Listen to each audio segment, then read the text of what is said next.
The fluorescent lights of Martin's grocery flickered above me, casting an unnatural pallor over the empty aisles. It was almost midnight, the final stretch of my double shift.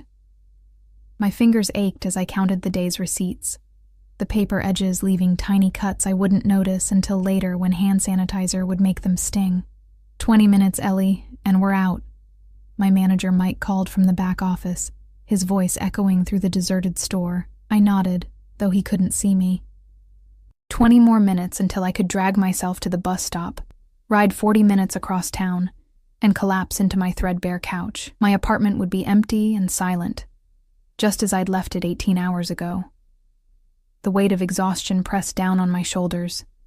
At 24, I'd imagined my life would be different, not working 2 jobs to make rent, not taking online classes that I was too tired to focus on, not living paycheck to paycheck with medical bills still piling up from my father's final hospital stay. The soft ding of the front door startled me. I'd forgotten to lock it after the last customer. "I'm sorry, we're closed," I called out, tucking a strand of auburn hair behind my ear, trying to sound more authoritative than I felt. No response. I looked up from the register and my breath caught. A man stood just inside the doorway, his presence immediately filling the space in a way that made the store feel smaller. He wasn't particularly tall, perhaps 6 feet, but something about him commanded attention. His charcoal suit looked expensive, the kind that shimmered subtly under the harsh store lighting. His dark hair was styled perfectly, not a strand out of place. But it was his eyes that held me. Dark, observant, they swept across the store before settling on me with an intensity that made my skin prickle. "I'm sorry, sir, but we're closed," I repeated, my voice smaller this time. He didn't acknowledge my words. Instead, he moved deeper into the store, disappearing down the cereal aisle. I bit my lip, uncertain whether to follow or call Mike. Something about the man felt dangerous, but not in the way I should fear for my safety, more like I should be careful not to get too close to a fire that could consume me. I decided to give him a minute. Perhaps he just needed something quickly. I returned to counting the receipts, but my focus was gone. I found myself straining to hear his movements, to catch a glimpse of him between the shelves. The scent of his cologne lingered in the air. Something expensive and subtle, sandalwood mixed with something I couldn't name. The door chimed again. This time, 3 men entered, their laughter cutting through the quiet store. They wore baggy clothes, hoodies pulled up despite the warm spring night. One had a tattoo crawling up his neck, disappearing under his jawline. Another wore a baseball cap sideways, revealing just enough of his face for me to see the cruel twist of his mouth. "Hey, sweetheart," the third one called out, leaning against the counter. His breath reeked of alcohol and cigarettes. "Ring us up some beers, will ya?" I straightened, trying to appear taller than my 5'4" frame. "I'm sorry, we're closed. The registers are already shut down for the night." "Come on, don't be like that." He leaned closer. "Pretty girl like you should be more accommodating." My heart hammered against my ribs. Mike was in the back, probably with headphones on as he balanced the day's accounts. The mysterious man in the suit was somewhere in the store, but I doubted he'd help. I was alone. "You need to leave," I said, my voice wavering despite my effort to sound firm. "Now." The tallest of the 3 laughed, a harsh sound that sent ice down my spine. "Or what? You gonna make us?" I reached for my phone beneath the counter, but before my fingers could touch it, the tattooed one grabbed my wrist. His grip was painful, his fingers digging into my skin. "Don't even think about it," he growled. Panic rose in my throat, threatening to choke me. I tried to pull away, but his grip tightened. The other 2 moved around the counter, boxing me in. The smell of them, beer, sweat, and something chemical, made my stomach turn. "Let go of me," I demanded, but the tremor in my voice betrayed my fear. "We just want some beers," the one in the cap said, moving closer. "And maybe whatever's in that register." "The register's empty," I lied. "We already made the night deposit." The one holding my wrist twisted it slightly, making me gasp. "Don't lie to us, sweetheart. That's not nice." I was about to scream for Mike when a voice cut through the tension. Smooth, quiet, but somehow filling every corner of the store. "I believe the lady asked you to leave." We all turned. The man in the suit stood at the end of the counter, his hands casually in his pockets. Up close, I could see his features more clearly. The sharp line of his jaw, the slight curl of his dark hair at the nape of his neck, the way his eyes seemed to hold shadows within them. The thugs hesitated, exchanging glances. "Mind your own business, man," the tattooed one said, but there was a new edge to his voice. Uncertainty. The suited man took a step forward, and though nothing in his expression changed, something in the air shifted. My skin tingled with an inexplicable awareness of danger, not directed at me, but radiating from him. "Her safety is my business," he said, his voice still quiet but edged with steel. He glanced at me, and for a moment, something possessive flashed in his eyes. I didn't understand it. I'd never seen this man before in my life. Yet he was looking at me as if I belonged to him in some way, as if these men weren't just threatening a store clerk, but taking something that was his. The tallest thug scoffed, trying to maintain his bravado. "There's 3 of us and 1 of you, fancy pants. What are you gonna do?" The suited man smiled then, a small curve of his lips that never reached his eyes. It was the most terrifying thing I'd ever seen. "I won't have to do anything," he said softly. As if on cue, the front door opened again. 2 broad-shouldered men entered, their faces expressionless, their stances wide. They wore simple dark suits, but there was nothing simple about the way they moved. Efficient, alert, dangerous. The atmosphere in the store changed instantly. The 3 thugs released me and stepped back, their earlier confidence evaporating. "We don't want trouble," the one in the cap muttered, already edging toward the door. "Yet you came looking for it," the suited man said. His eyes traveled to my wrist, where red marks were forming from the thug's grip. Something dark passed over his face. A flash of rage so intense it made me flinch. He nodded once to his men, a tiny movement I almost missed. "Take them outside," he said, his voice flat. "Teach them about respect." The 2 guards moved with frightening speed, grabbing the thugs before they could flee. They didn't struggle much. Something about the guards' demeanor made it clear resistance would be futile. As they were dragged out, the suited man turned to me. He reached for my hand, lifting it gently to examine my wrist. His touch sent electricity through my veins, a current that both alarmed and intrigued me. "You're hurt," he said, his thumb brushing over the marks, his eyes locked on mine. "It's nothing," I whispered, unable to look away from him.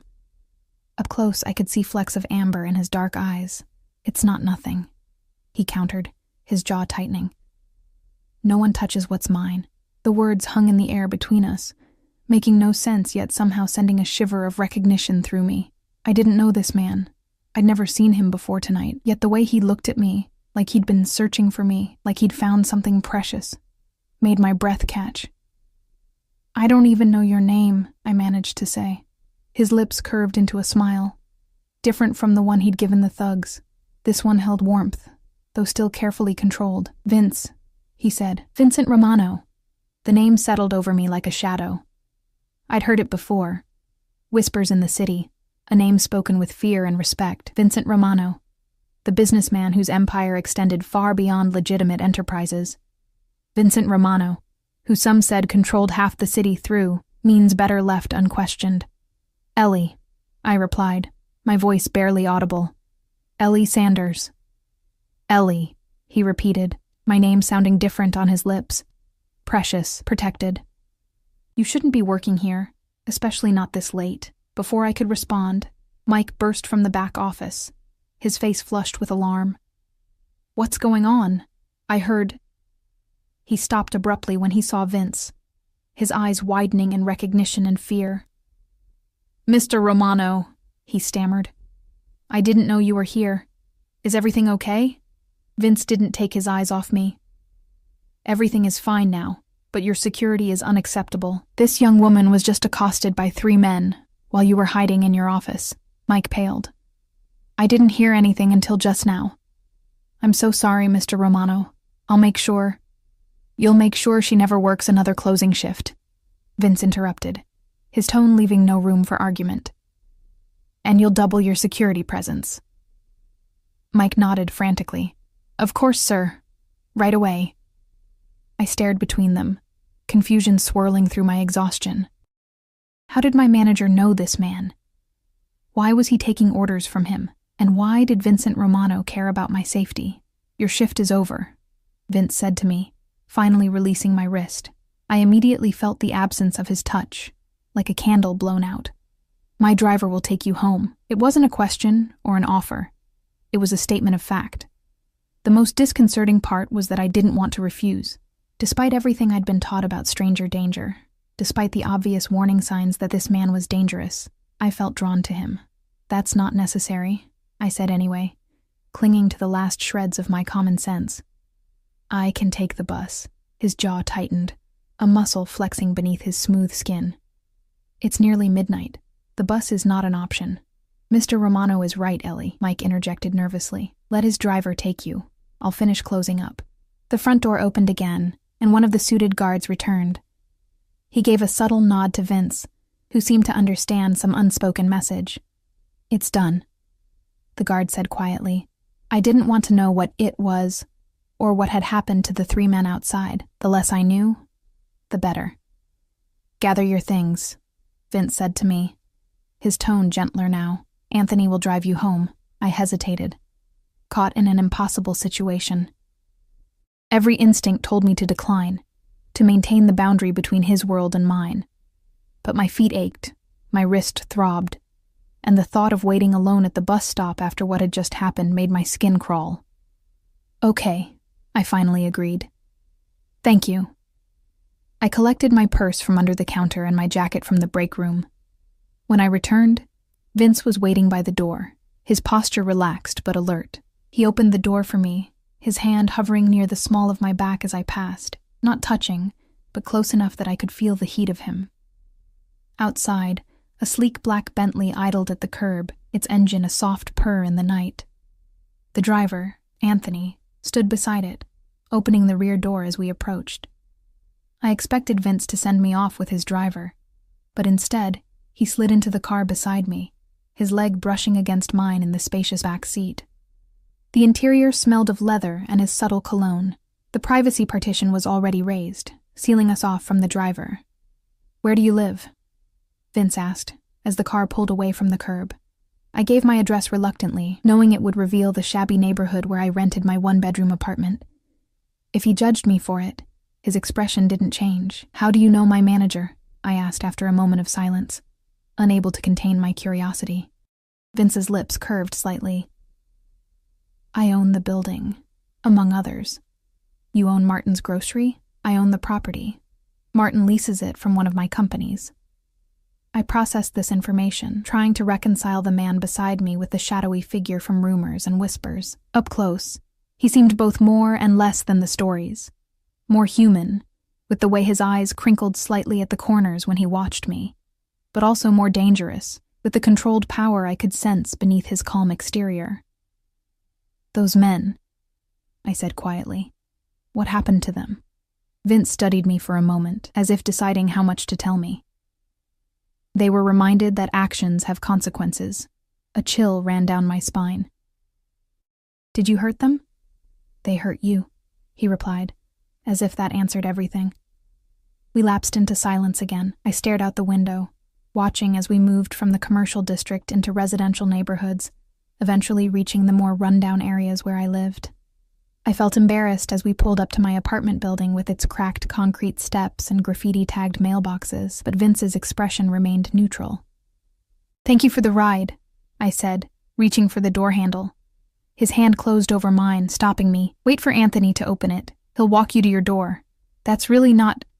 Please, Ellie. There was something in his voice, not quite vulnerability, but a crack in his composed facade. Humor me. I nodded, oddly touched by his concern despite its intensity. True to his word, Anthony opened my door and escorted me to the building entrance. I fumbled for my keys, acutely aware of Vince watching from the car, his silhouette visible through the window. Thank you, I said to Anthony, who nodded silently. As I unlocked my door, Vince's window lowered. Ellie, he called softly. I turned back, the streetlight illuminating half his face, leaving the other in shadow. "I'll see you again," he said. Not a question, not a request.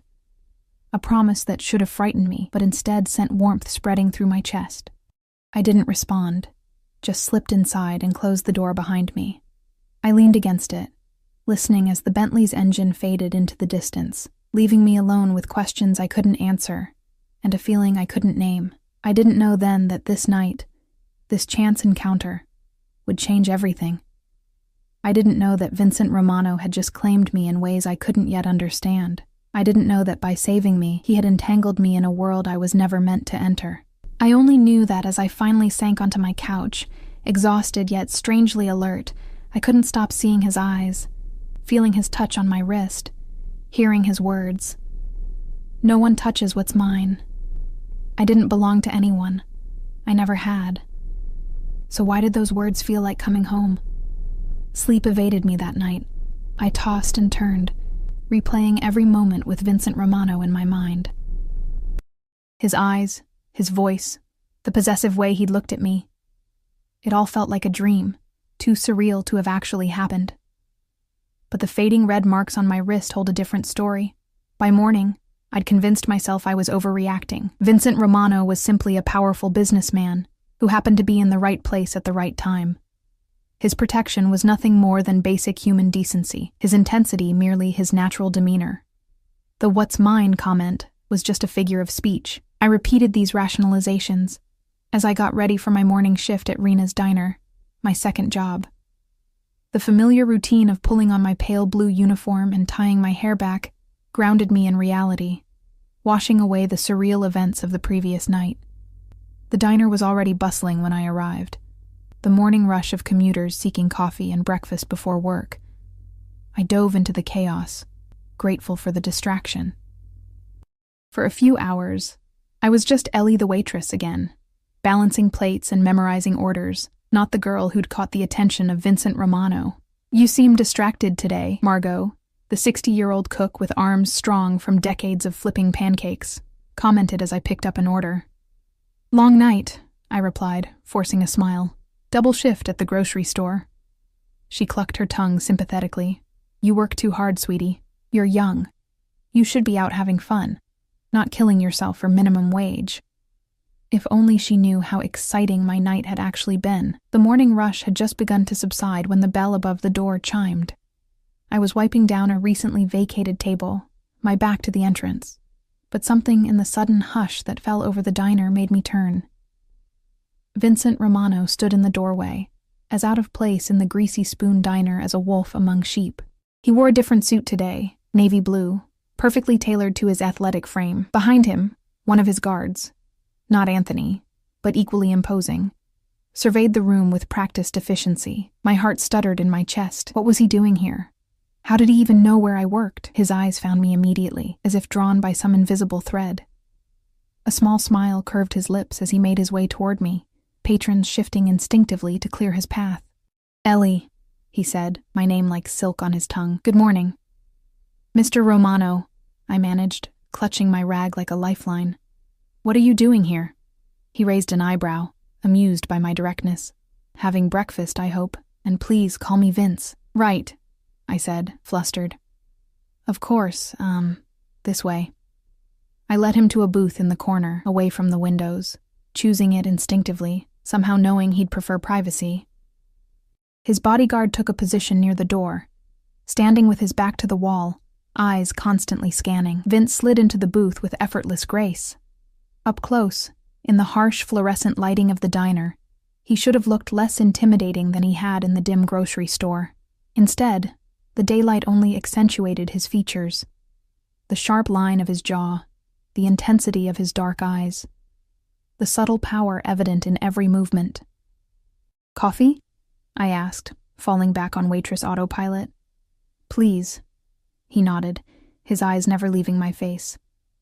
I returned with the coffee pot, painfully aware of every eye in the diner watching us. My hand trembled slightly as I poured, and when I set down the mug, his fingers brushed against mine. Deliberately, I was certain. "How's your wrist?" he asked, nodding toward the faint marks that remained. "Fine," I replied automatically. It was nothing, really. His jaw tightened, a muscle flexing beneath his smooth skin. It wasn't nothing, Ellie. I swallowed hard. What happened to those guys? Vince took a sip of his coffee, his expression unreadable. They won't bother you again. The way he said it sent a chill down my spine. Not from fear for myself, but from the certainty that those 3 men had experienced something terrible. Are you ready to order? I asked, desperate to shift back to safer ground. What do you recommend? The blueberry pancakes are good, I offered. Or the Denver omelet. I'll have whatever you like best, he said, handing me back the menu without looking at it. The French toast, then, with strawberries. He nodded, seemingly pleased by my choice. Perfect. As I turned to place his order, he caught my hand. When do you finish here today? My pulse quickened. 2:00. Why? I'd like to take you to dinner tonight. It wasn't a question, not really. But it wasn't a command either. There was something in his eyes, a hint of vulnerability beneath the confidence, that made me hesitate. I don't think that's a good idea, I said quietly. His thumb traced circles on the back of my hand, sending shivers up my arm. Why not? Because you're dangerous. Because you're obviously involved in something illegal. Because the way you look at me terrifies and thrills me in equal measure. I don't even know you, I said instead. His lips curved into a smile. That's precisely why dinner would be appropriate. To get to know each other. Mr. Romano, Vince, I appreciate what you did last night, but I'll pick you up at 7, he interrupted gently, releasing my hand. Wear something nice. Before I could protest further, Margot called from the kitchen. Order up, Ellie. I hurried away, my thoughts in turmoil. By the time I returned with his food, I'd formulated a firm but polite rejection. But the words died on my lips when I saw him on his phone, speaking quietly but intensely.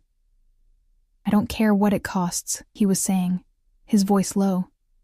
Find out who owns her debt and buy it. All of it. By tonight. He ended the call when he noticed me approaching, slipping the phone into his pocket with a smooth motion. Your French toast, I said, setting the plate before him, trying to pretend I hadn't heard anything. Thank you, Ellie. He smiled, but his eyes were calculating, watching my reaction. Is everything all right? Were you talking about me just now? I blurted, unable to contain myself.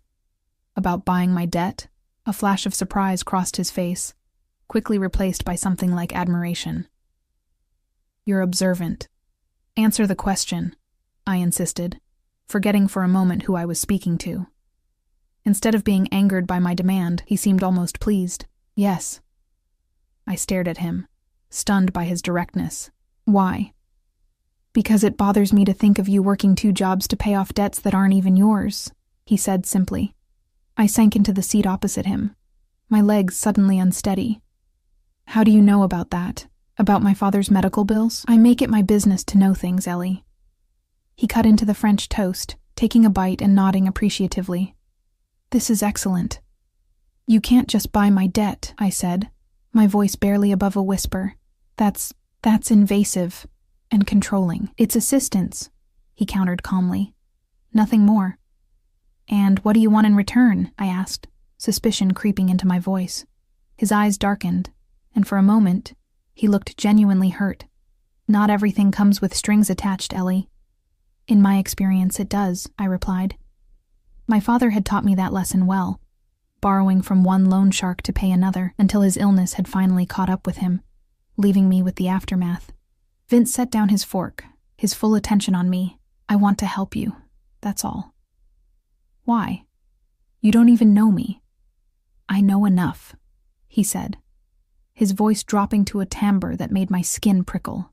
I know you work 2 jobs to support yourself.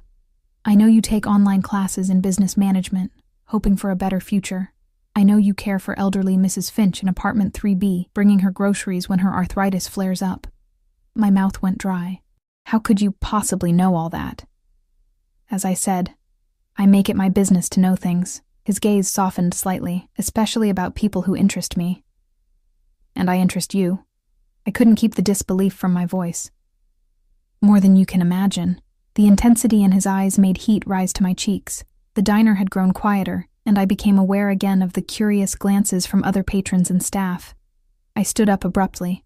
I should get back to work. Vince nodded. seemingly untroubled by my sudden retreat. 7 o'clock, Ellie. I'll send Anthony. I wanted to refuse again, to make it clear that I wasn't available for whatever game he was playing, but something in the way he looked at me, like I was a puzzle he was determined to solve, a treasure he'd unexpectedly discovered, made the words stick in my throat. Instead, I just nodded and hurried back to the counter, feeling his eyes on me every step of the way. The rest of my shift passed in a blur. I caught snippets of whispered conversations, my name and Vincent's mentioned together with speculative glances. By the time I clocked out at 2, rumors were already spreading that I was his mistress, his long-lost daughter, an undercover federal agent. The truth was both simpler and more complex. I was nothing to him, yet he acted as if I were everything. I practically ran home, eager to escape the curious stares and whispered questions. My apartment welcomed me with its familiar shabbiness. The second-hand furniture, the water stain on the ceiling that resembled Australia, the stack of textbooks on my coffee table. Normal. Safe. Mine. I sank onto my couch, burying my face in my hands. What was happening to me? Why couldn't I simply tell Vincent Romano no and mean it? A part of me, a small, dangerous part, was intrigued, not just by his wealth or power, but by the way he looked at me, as if he saw something in me that no one else did. As if, to him, I wasn't just another invisible girl struggling to survive. I dozed off on the couch, exhaustion finally claiming me. When I woke, the afternoon light was fading, and my phone showed 5:30 p.m. Panic surged through me. I had less than 2 hours before he would send his driver. I still hadn't decided whether to go. The rational part of me screamed danger. Vincent Romano was clearly connected to something illegal, possibly dangerous. The rumors about his business interests ranged from money laundering to worse things I didn't want to contemplate. But another part of me, a part I barely recognized, whispered, "What if this is your chance? A chance to escape the endless cycle of work and worry, a chance to be seen." I stood under the shower, letting the hot water wash away the scent of diner grease and indecision. By the time I stepped out, I'd made my choice. I would go to dinner with Vincent Romano, once. I would make it clear that I wasn't interested in whatever he was offering. I would thank him properly for his help the previous night, and then I would close the door on whatever this was before it could begin. My wardrobe offered limited options for something nice. I finally settled on a forest green dress I'd bought for a job interview last year. Simple but elegant, with a modest neckline and a hem that fell just above my knees. I curled my auburn hair, applied more makeup than I usually wore, and slipped on my only pair of heels. At exactly 6:55 p.m., a knock sounded at my door. I opened it to find Anthony standing in the hallway, as impassive as ever in his dark suit. "Miss Sanders," he nodded. "Mr. Romano is waiting." I grabbed my small clutch purse and followed him down the stairs, my stomach a knot of anxiety and anticipation. The same Bentley from the previous night waited at the curb, but this time, when Anthony opened the door, Vincent wasn't inside. Instead, Anthony held the door for me, then circled around to the driver's seat. "Where is Mr. Romano?" I asked, settling into the plush leather seat. "Meeting you at the restaurant, miss," Anthony replied, his eyes meeting mine briefly in the rearview mirror. He had business to attend to first. The drive took us from my rundown neighborhood into the heart of the city, the buildings growing taller and more elegant as we traveled. Anthony finally pulled up in front of Aureole, the most exclusive restaurant in the city, a place where reservations were typically booked months in advance. "We're dining here?" I asked, unable to hide my surprise. Anthony's lips twitched in what might have been the ghost of a smile. "Mr. Romano owns it." Of course he did. Anthony escorted me inside, where the maitre d' immediately straightened to attention. "Miss Sanders," he greeted me, as if I were a regular patron rather than a diner waitress far out of her depth. "Mr. Romano is waiting for you in the private dining room. Please follow me." I was led through the main dining area, all crystal chandeliers and white tablecloths, elegant patrons in evening wear, to a secluded door at the back. The maitre d' opened it to reveal a small, intimate dining room with a single table. Candles cast a warm glow over the space, and a wall of windows offered a panoramic view of the city lights below. And there was Vincent, standing as I entered. He wore a black suit that made his shoulders look even broader, the white of his shirt, a stark contrast against his olive skin. His dark eyes widened slightly as they took me in, a flash of approval, and something hotter making my cheeks warm. "Ellie," he said, moving forward to take my hand. "You look stunning."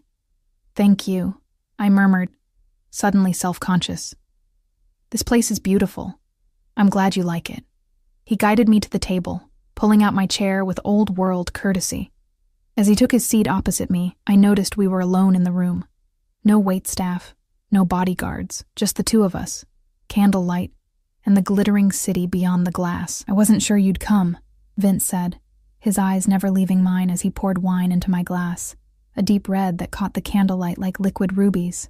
"Neither was I admitted. His lips curved into that small smile that transformed his face, making him look younger, almost boyish. "Yet here you are." "Yet here I am," I echoed, taking a sip of the wine. It was exquisite, unlike anything I'd ever tasted, rich and complex. "I wanted to talk to you about your debt," he said, cutting straight to the point. "It's been taken care of." I set down my glass with a sharp click. "I didn't agree to that." "You didn't have to," he replied calmly. "It's done." "You can't just—" "I can," he interrupted gently. "And I did.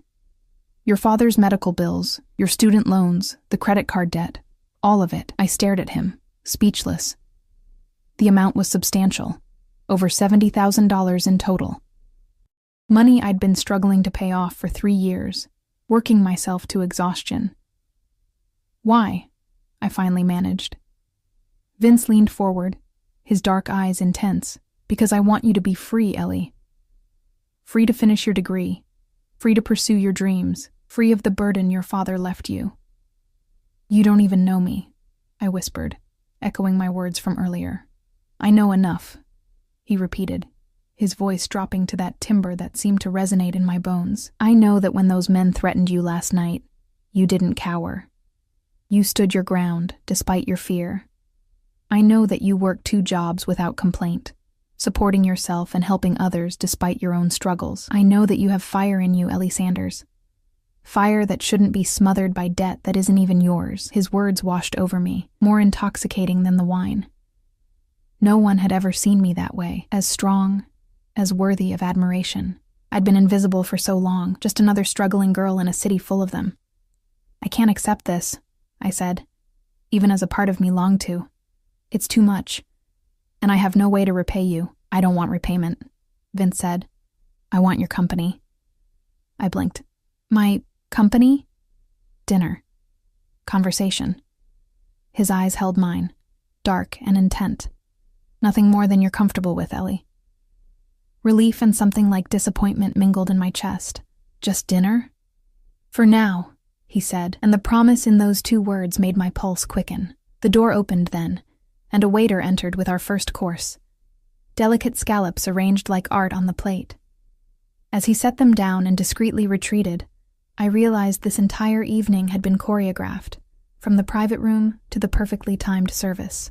"Tell me about yourself," Vince said as we began to eat. "Not the details I already know. Tell me what you want, your dreams, the future you see for yourself." No one had asked me that in a long time. I found myself talking more freely than I'd intended, describing my hopes of finishing my business degree, my vague plans of perhaps opening a small bakery someday. My mother had taught me to bake before she'd left, and it remained my one true passion. Vince listened with genuine interest, asking questions that revealed he was truly engaged. As the courses came and went, each more exquisite than the last, I found myself relaxing, the wine and his attention loosening something tight within me. "And what about you?" I finally asked. "What does Vincent Romano want from life?" A shadow passed over his face, so quickly I almost missed it. "What every man wants, I suppose. Success, security." His eyes met mine across the candlelight. Someone to share it with. The intensity of his gaze made heat pool low in my belly. I looked away, focusing on the city lights beyond the window. "And is that why I'm here? Because you're lonely? You're here because from the moment I saw you, I haven't been able to think of anything else." he said, his honesty catching me off guard. Because something about you calls to something in me, Ellie. I don't expect you to understand it. I barely do myself. I met his eyes again, searching for deception and finding none. This is crazy, I whispered. You know that, right? Normal people don't just claim strangers in grocery stores. They don't buy their debt or take them to exclusive restaurants after knowing them for a day. I've never claimed to be normal, he replied with a small shrug, and what happened between us wasn't normal either. You felt it too. Don't deny it. I couldn't deny it. From the moment he'd walked into Martin's grocery, something had shifted in my world, as if his presence had rearranged the very atoms around me. I'm not denying it, I said softly. I'm just trying to understand it. Some things defy understanding, Ellie. They simply are. Dessert arrived, a delicate chocolate soufflé that melted on my tongue. As I savored it, I realized with a start that I was enjoying myself. More than that, I felt alive in a way I hadn't in years. When the meal concluded, Vince stood and offered his hand. There's something I want to show you. I placed my hand in his, allowing him to lead me from the private dining room, through a service corridor, and into an elevator. He pressed the button for the roof, his body close enough that I could feel his warmth, smell the subtle cologne that was becoming familiar. The elevator opened onto a rooftop garden, a hidden oasis above the city, with potted trees strung with tiny lights, flower beds releasing their fragrance into the night air, and a small reflecting pool that mirrored the stars above. This is beautiful, I breathed, taking it all in. Do all your restaurants have secret gardens? Just this one, Vince said, leading me to a bench near the pool. I come here sometimes to think, to escape. What does Vincent Romano need to escape from? I asked, genuinely curious. He was quiet for a long moment, his profile etched against the city lights. Expectations, responsibilities, the weight of the empire my father built and I inherited. For the first time, I glimpsed something beneath the powerful exterior, a man with burdens of his own, perhaps as heavy as mine in their own way. Is that why you helped me? I asked. Because you know what it's like to inherit someone else's legacy? His eyes found mine in the dim light, surprise evident in them. You're perceptive, Ellie, more than you know. Or maybe you're just not as mysterious as you think, I countered, surprising myself with my boldness. He laughed then, a genuine sound that transformed his face, erasing years and tension. Perhaps not with you. We sat in companionable silence for a while, the night air cool but pleasant. Eventually he checked his watch and sighed. It's getting late. I should take you home. A part of me didn't want the evening to end, but I nodded. Thank you for dinner, and for the debt, though I'm still not entirely comfortable with it. You will be, he said confidently, standing and offering his hand again, in time. The drive back to my apartment was quiet, a comfortable silence between us. This time, Vince accompanied me in the back seat, his presence filling the space with an energy I couldn't name. When Anthony pulled up in front of my building, Vince insisted on walking me to my door. This isn't necessary, I protested as we climbed the stairs. Humor me, he said again, his hand at the small of my back. At my door, I turned to face him, suddenly nervous. So, thank you again. My pleasure, he murmured, his eyes dropping to my lips for just a moment before returning to mine. When can I see you again? I'm working tomorrow, I said automatically. Both jobs. His jaw tightened. You don't need to work those jobs anymore, Ellie. Your debt is cleared. I still have rent to pay, and I like being independent. Something like admiration flickered in his eyes. Of course. But perhaps just one job would suffice? The diner, perhaps. It seems safer. I thought of Mike's fearful deference the night before. Did you speak to my manager at the grocery store? I did, Vince admitted without apology. Your safety is non-negotiable. I should have been angry at his interference, but instead I found myself touched by his concern. One job would give me more time for classes, I conceded. His smile was worth the compromise. Tomorrow evening, then? After your shift? I hesitated, then nodded. Okay, Vince stepped closer, his hand coming up to cup my cheek. My breath caught as he leaned in, but instead of kissing my lips, he pressed a gentle kiss to my forehead. "Good night, Ellie," he whispered, his breath warm against my skin. "Good night, Vince," I replied, my voice unsteady. I slipped inside my apartment, closing the door behind me. I leaned against it, listening to his retreating footsteps, my heart racing and my mind spinning with questions I couldn't answer. What was I doing? Who was this man who had entered my life like a storm, upending everything in a matter of days? And why, despite all the warning signs, did being with him feel so right? As I kicked off my heels and sank onto my couch, I realized with startling clarity that I was standing at a crossroads. Whatever happened next would change my life forever, and the most terrifying part was that I wanted it to. The next morning brought doubt with the dawn. In the harsh light of day, last night seemed like a dream. The private dining room, the rooftop garden, the way Vincent had looked at me as if I were precious. I'd been swept away by the fantasy, but reality had a way of reasserting itself. Who was I kidding? Men like Vincent Romano didn't fall for diner waitresses. There had to be an angle I wasn't seeing, an ulterior motive behind his interest. Yet when I checked my email, I found a notification from the hospital's billing department. "Your account has been paid in full." Similar messages waited from my student loan servicer and credit card company. It was real. Vincent Romano had erased my debt overnight, as casually as someone might buy a cup of coffee. The implications were dizzying. I was free, truly free, for the first time in years. I could finish my degree without the crushing anxiety of mounting interest. I could work one job instead of two. I could breathe. But nothing came without strings, regardless of what Vincent claimed. The question was, could I live with whatever those strings might be? I made my way to Rena's diner for my shift, keenly aware of the stares and whispers that followed me. Word had spread quickly about my dinner with Vincent, embellished with each retelling until I'd apparently left in his private helicopter for a weekend in Paris. "So," Margot said as I tied my apron, "you in the suit, huh?" "It was just dinner," I replied, feeling my cheeks warm. She raised an eyebrow. "Honey, men like that don't do just dinner with girls like us." Her words echoed my own doubts, but something stubborn in me rose to defend Vincent and myself. Maybe I'm not just a girl like us. Maybe he sees something more. Margot's expression softened. "Oh, sweetie, I hope you're right. Just be careful, okay? Men with power, they can give you the world with one hand and take everything with the other." I nodded, unable to argue with her wisdom. I will be.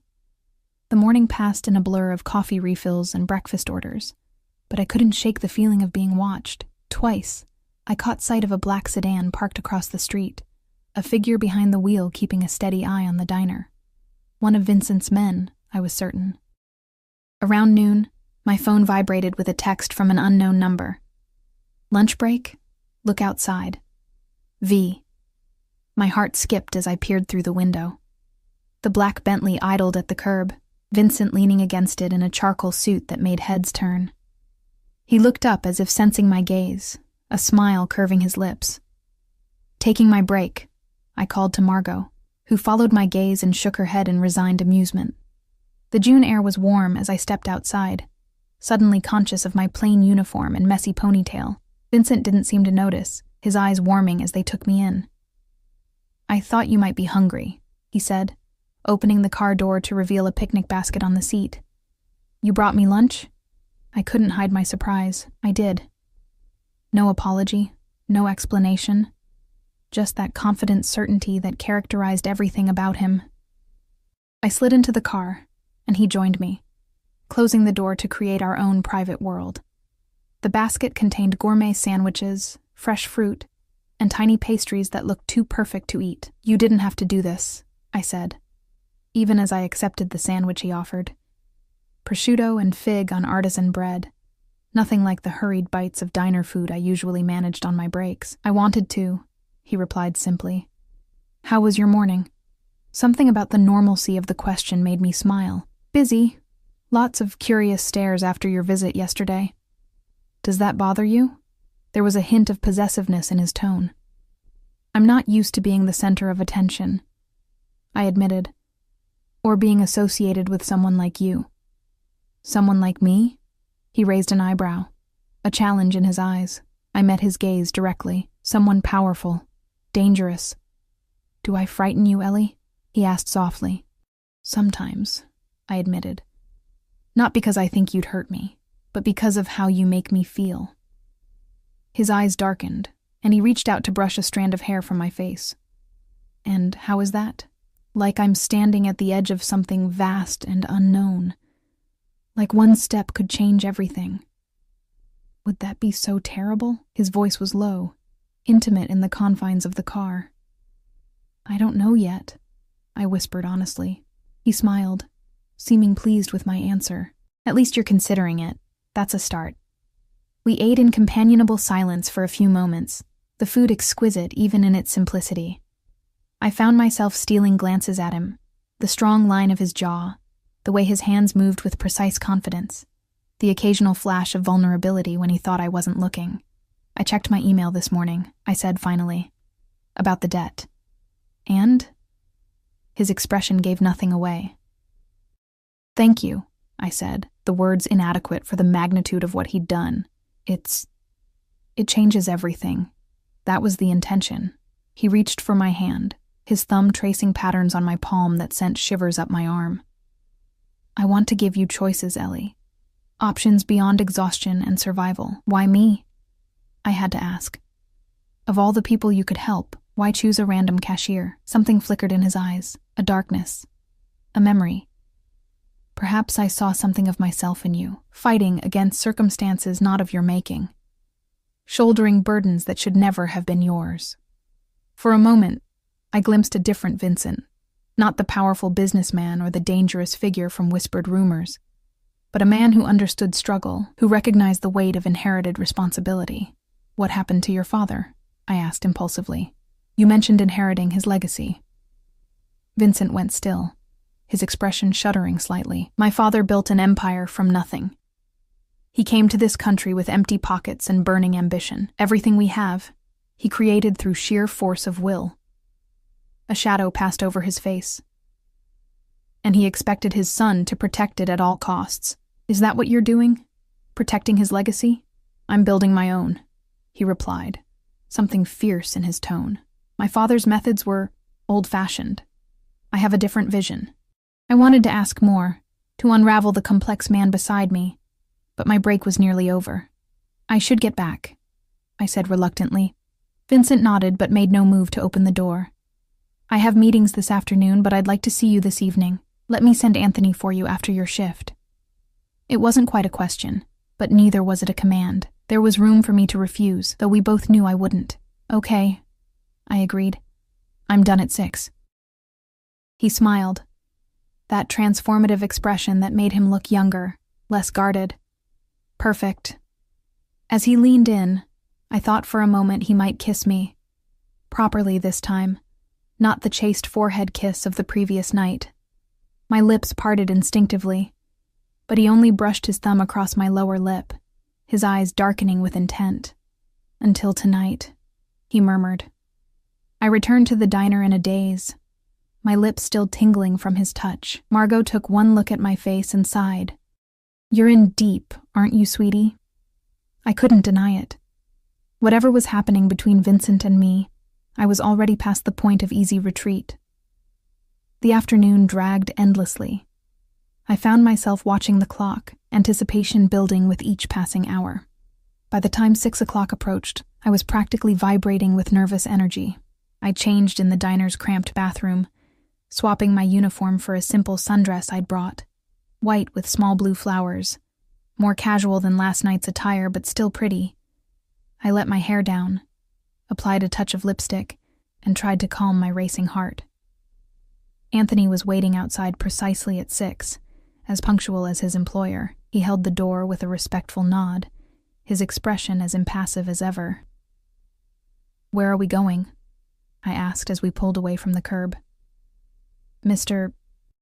Romano's home, Anthony replied, his eyes meeting mine briefly in the rearview mirror. My pulse quickened. Vincent's home. Not a restaurant or public place, but his private domain. The implications were impossible to ignore.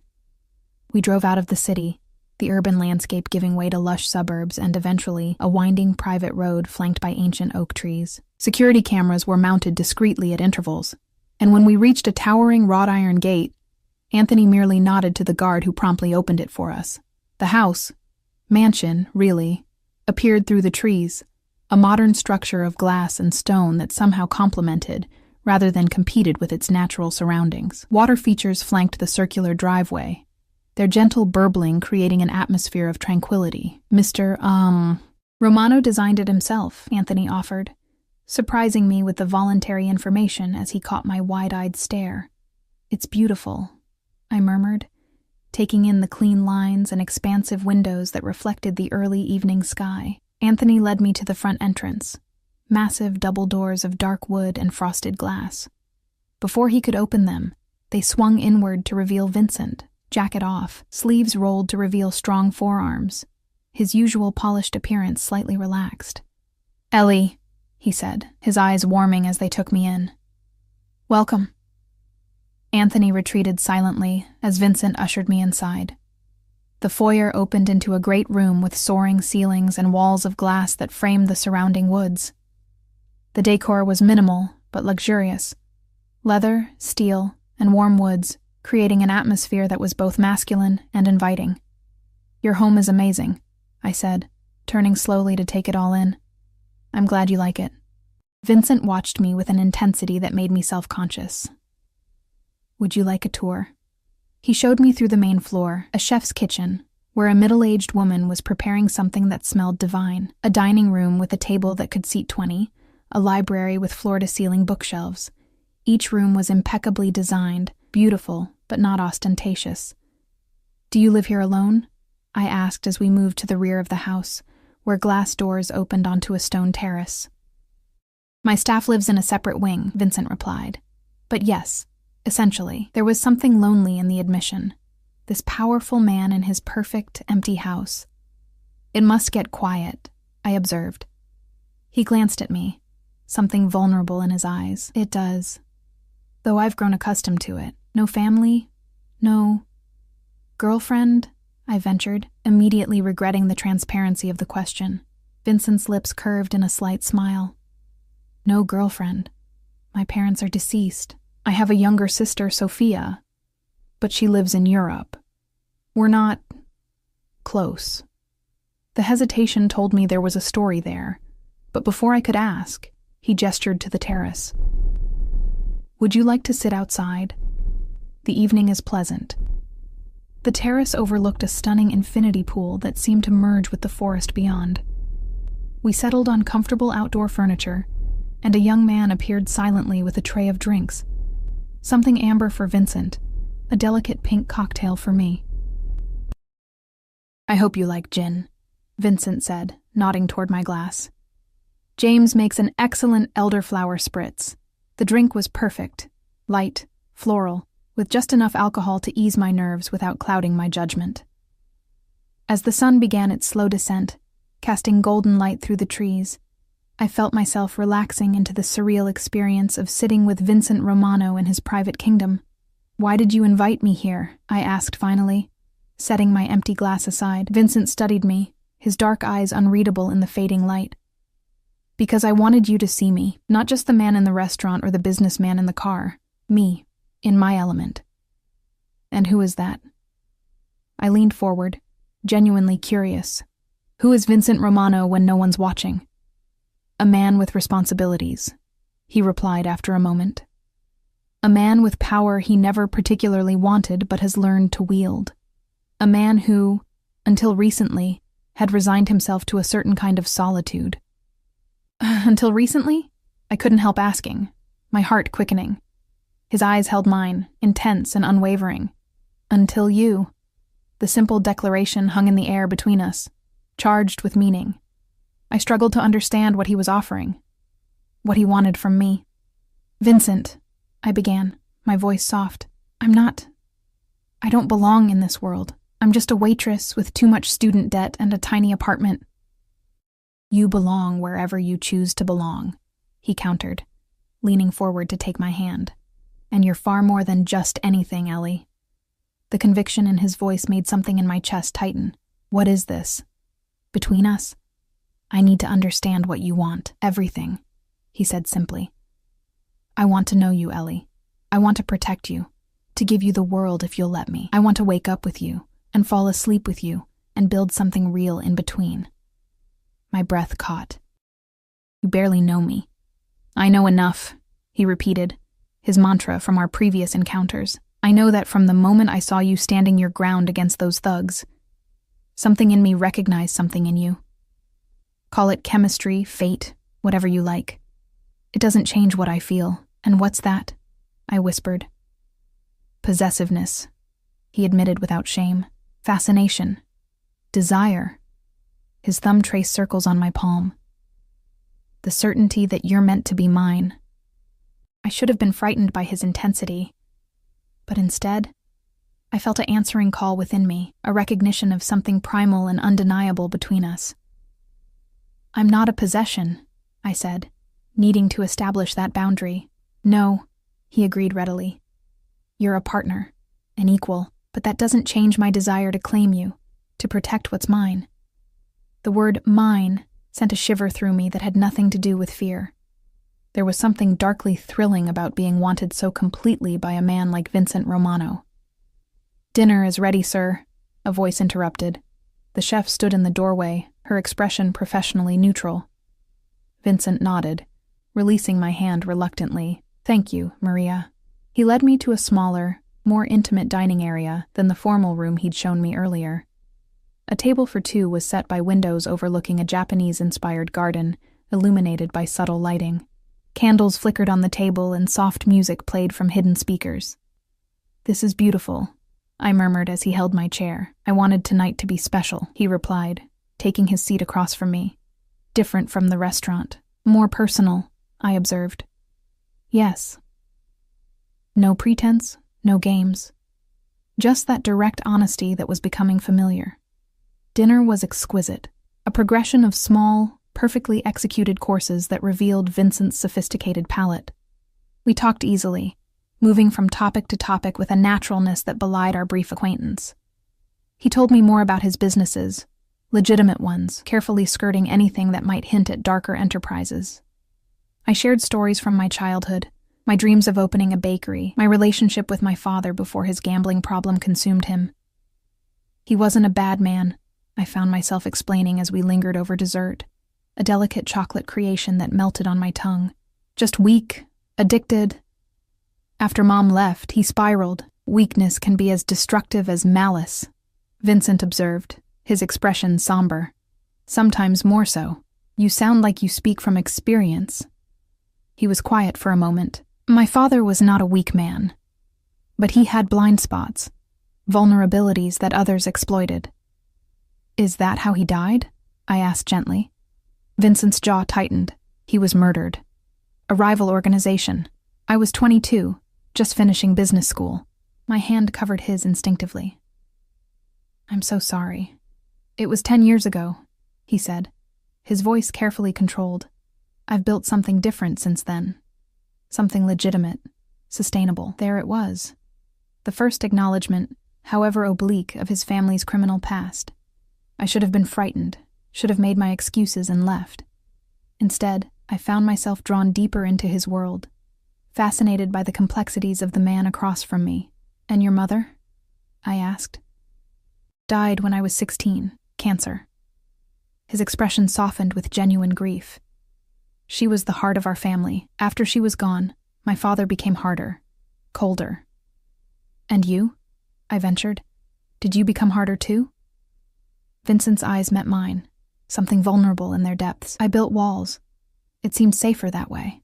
And now? I whispered.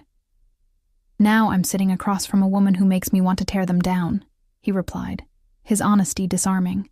And it terrifies me almost as much as it exhilarates me. After dinner, he led me through glass doors onto a private balcony overlooking the pool. The night air was cool but pleasant, stars visible through breaks in the trees. Vincent stood behind me, not quite touching, as I gazed out at the peaceful scene. Stay tonight, he said quietly, his voice close to my ear. My pulse jumped, and I turned to face him. Vincent. Not for that, he clarified, though the heat in his eyes belied his words. Not unless you want to. Just stay. Let me wake up knowing you're here. The vulnerability in the request caught me off guard. This powerful, dangerous man was asking, not commanding, not assuming, if I would simply remain in his orbit a little longer.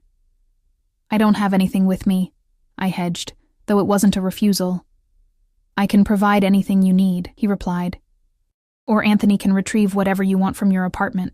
The ease with which he solved practical problems was both impressive and slightly alarming. Did anything ever stand in Vincent Romano's way? Why is this so important to you? I asked, needing to understand. He considered me for a long moment, as if deciding how much truth to offer. I've never brought anyone here before, he finally said. Not like this. This house has always been separate.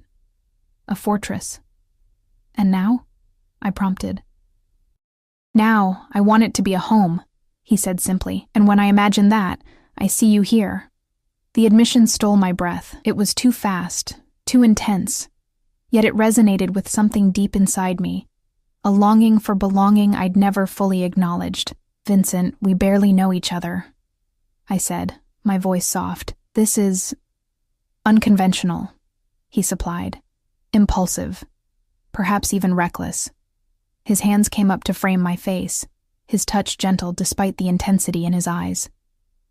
But tell me you don't feel it too, Ellie, this connection between us. I couldn't lie. Not to him, not to myself. I feel it, I admitted. But it scares me. Good things often do, he murmured, his thumbs tracing my cheekbones. Stay tonight. Just to sleep. Let me hold you. Nothing more, I promise. The sincerity in his eyes undid me. Okay, I whispered, I'll stay. The smile that transformed his face was worth any risk, any uncertainty. He leaned forward, his forehead resting against mine for a moment in a gesture of surprising tenderness. Thank you, he said softly. He led me back inside, through corridors of his vast home, to a wing I hadn't seen before. The master suite was exactly what I might have expected. Spacious, masculine, elegant without being showy. A massive bed dominated one wall, facing windows that would offer stunning views by daylight. The bathroom's through there, Vincent said, gesturing to a door. You'll find everything you need. I can give you something to sleep in. He moved to a walk-in closet, returning with a soft t-shirt. It will be too big, but it should be comfortable. I accepted it, suddenly shy. Thank you. I'll give you privacy, he said, reading my discomfort. Join me downstairs when you're ready, perhaps a glass of wine before bed? I nodded, grateful for the space to collect myself. When he'd gone, I explored the bathroom, a marble and glass sanctuary with a shower that could fit 5 people and a soaking tub positioned to take advantage of the forest view. High-end toiletries lined the counter, and fluffy towels waited on heated racks. I showered quickly, letting the multiple jets wash away the last of my uncertainty. This was happening. I was staying the night with Vincent Romano, a man I'd known for all of 3 days, a man whose world was so far removed from mine it might as well be another planet. Yet it felt right in a way I couldn't explain, as if some part of me had been waiting for him without even knowing it. I pulled on his t-shirt, which fell to mid-thigh, and used the new toothbrush I found still in its packaging. My reflection showed a woman I barely recognized, eyes bright with something between excitement and fear, hair damp and curling around my shoulders, skin flushed from the hot shower and the heat of anticipation. Downstairs, I found Vincent in the library, a fire burning in the stone fireplace despite the warm June night. He'd changed into loose pants and a simple black t-shirt that revealed the muscular definition of his arms. He looked up as I entered, his eyes darkening as they took in my bare legs and damp hair. You're beautiful, he said simply, rising to hand me a glass of wine. So are you, I replied without thinking, then blushed at my own boldness. His smile was slow and pleased. Come. Sit with me. We settled on a comfortable leather sofa facing the fire, close but not touching. The wine was exceptional, of course. Everything in Vincent's world seemed designed for maximum pleasure and comfort. Tell me something no one else knows about you, I said impulsively, drawing my legs up beneath me. Vincent considered the question, his profile strong in the firelight. "I paint," he finally said, "abstract mostly. Nothing good enough to share, but it centers me." The admission surprised and delighted me. "I'd love to see your work sometime." He glanced at me, vulnerability flashing briefly in his eyes. "Perhaps. Someday." He sipped his wine. "Your turn." I thought for a moment. I talk to my plants, full conversations, not just encouragement. I tell them about my day, ask their advice on problems. I smiled self-consciously. "They're excellent listeners," Vincent laughed. A warm, genuine sound that made something in my chest expand. "I can imagine you doing that. It's charming." "It's weird," I countered, but I was smiling too. "Weird can be charming," he replied, setting his empty glass aside. "Especially on you." The air between us seemed to thicken, charged with unspoken desire. Vincent reached out slowly, giving me time to retreat, and tucked a strand of hair behind my ear. His fingers lingered, tracing the line of my jaw. "I want to kiss you," he said, his voice low and rough. "I've wanted to since the moment I saw you." My heart hammered against my ribs. "What's stopping you?" His eyes darkened. "The promise I made. Just sleep," I said. "Nothing more." I set my glass down deliberately, then shifted closer to him. "Maybe I want more," I whispered. Vincent went still, his control visibly tightening. "Ellie," he said, my name a warning and a plea. "If I start, I may not be able to stop." "I trust you," I said, surprising myself with the truth of it.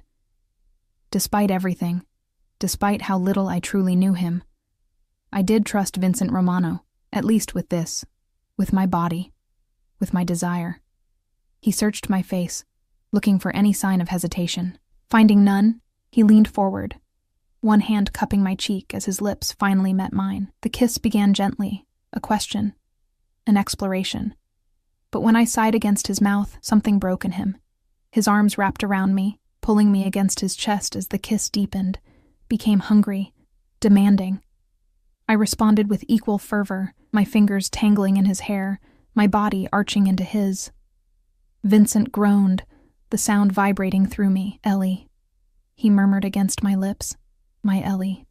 The possessiveness in his voice should have alarmed me, but instead, it sent heat pooling low in my belly. I wanted to be his, wanted to belong to this man in ways that defied rational thought. His hands slid down my sides, finding the hem of the borrowed t-shirt. "Tell me you want this," he demanded, his voice rough with desire. "Tell me you want me." "I want you," I breathed, the truth of it undeniable. "I've wanted you since you walked into that grocery store." It was all the permission he needed. His mouth claimed mine again as his hands explored, discovering what made me gasp, what made me tremble. When he finally lifted me into his arms, carrying me back upstairs to his bedroom, I went willingly, eagerly, all doubts forgotten in the heat of desire. In his bed, Vincent was both tender and commanding, his touch reverent yet possessive. "Mine," he whispered against my skin, again and again, as if imprinting the word into my very being.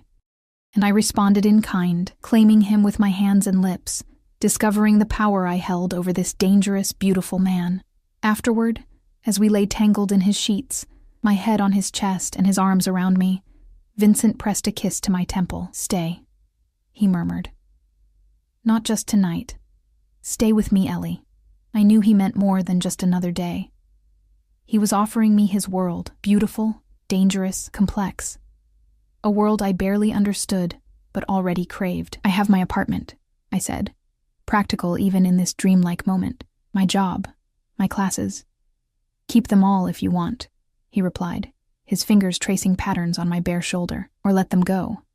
It's your choice. But make this your home too. Make me your home." The offer was tempting beyond words. Safety, luxury, belonging.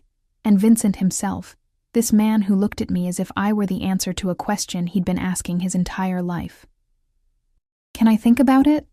I asked, not ready to commit to something so monumental, so life-changing. "Of course." He pressed another kiss to my hair. "Take all the time you need. I'm not going anywhere.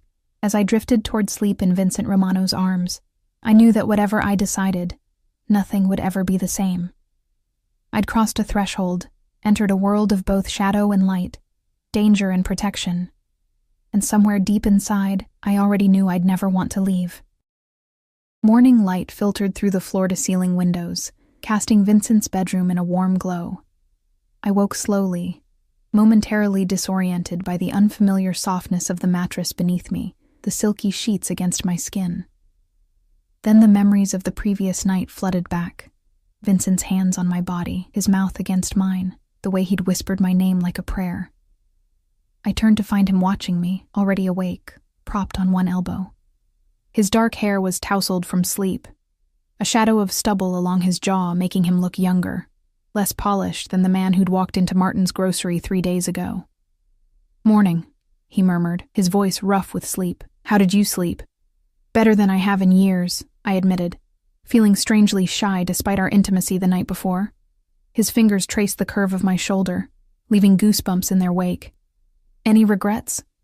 I considered the question seriously, searching my feelings for any hint of remorse or uncertainty. "No," I said finally, surprising myself with the conviction in my voice. "No regrets." The smile that transformed his face was worth any doubt, any fear I might have harbored. He leaned forward to press a kiss to my forehead, then my lips, gentle, almost reverent. "I have meetings this morning," he said reluctantly, "but I've told Anthony to clear my afternoon. Stay. Let me come back to you." The request was simple yet loaded with meaning. Stay. Not just in his bed or his house, but in his life. The decision felt monumental, a fork in the road with no possibility of return. I should check on my apartment, I hedged. Water my plants. They'll be worried about me.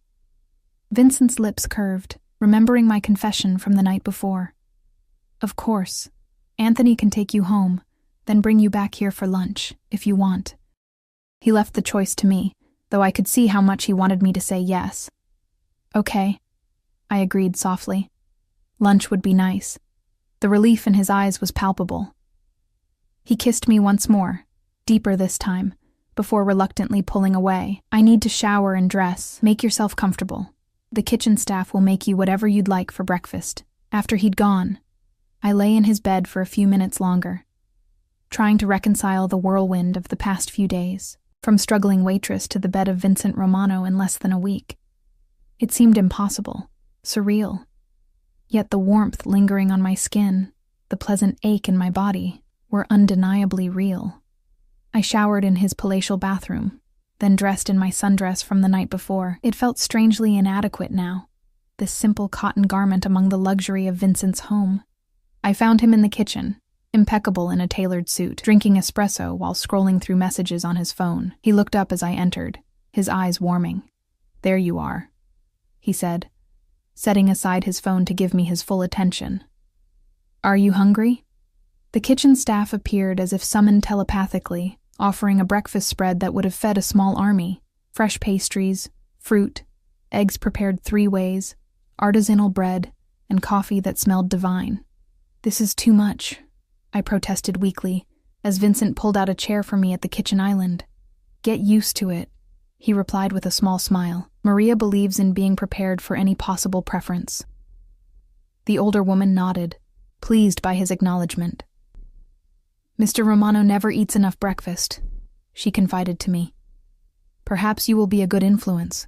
The easy acceptance of my presence in Vincent's home, as if I belonged there, as if I were already part of his life rather than an overnight guest, was both disconcerting and strangely comforting. We ate together, Vincent watching with evident pleasure as I savored the perfectly prepared food. When his phone vibrated with an incoming call, he glanced at it with a frown. "I need to take this," he said apologetically. "Business that can't wait." I nodded, understanding. "Go ahead. I'll be fine." He pressed a kiss to my temple before answering the call, his voice immediately shifting to a more commanding tone as he moved toward his office. I caught fragments, something about a shipment, a customs issue, a competitor trying to undercut their position. Nothing explicitly illegal, but the edges of conversations that hinted at operations beyond simple business transactions. After he'd gone, I finished my coffee in thoughtful silence.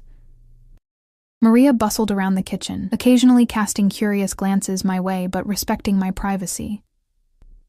I wondered what she thought of me. This ordinary woman suddenly appearing in her employer's life. In his bed, Anthony found me there, his expression as impassive as ever. "Mr. Romano asked me to drive you home whenever you're ready, miss." The formality felt strange after the intimacy of the night before. "Thank you, Anthony. I'm ready now." The drive back to my apartment was surreal.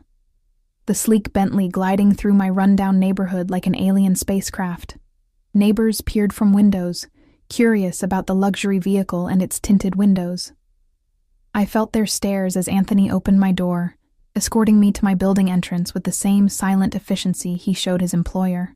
"Mr. Romano will send me for you at noon," he said. Not a question, but a statement of fact. I nodded, still unable to fully process the rapid changes in my life. "Thank you, Anthony."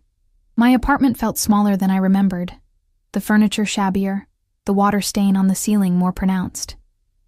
After the pristine luxury of Vincent's home, my carefully curated space, once my sanctuary, seemed pathetically inadequate. I pushed away the uncharitable thought, reminding myself that this was my home, built with my own hard work and determination. I watered my plants as promised, telling them in whispered tones about the extraordinary turn my life had taken. "You wouldn't believe his house," I told the struggling fern by the window. "And he wants me to stay there, with him. What do you think? Am I crazy for even considering it?" The fern, unsurprisingly, offered no opinion. I showered again and changed into fresh clothes. A pale blue sundress that was one of my favorites, simple but flattering. Then I sat on my couch, staring at the wall, trying to make sense of my new reality. Vincent Romano wanted me in his life, in his home, in his bed. Vincent Romano, who could have any woman he wanted, had chosen me, Ellie Sanders, diner waitress and part-time cashier, daughter of a failed gambler and an absent mother. It made no sense, yet the evidence was undeniable. The way he looked at me, touched me, spoke to me. My phone chimed with a text message. "Missing you already. Can't wait for lunch. V." Such a normal message, like any new lover might send, yet coming from him it felt momentous. I typed a response. "Missing you too. See you soon." The simplicity of the exchange belied the complexity of our situation. I was falling for Vincent Romano, falling hard and fast into uncharted territory, and I had no idea if there would be a safe landing or if I was destined to crash and burn. At precisely noon, Anthony arrived as promised.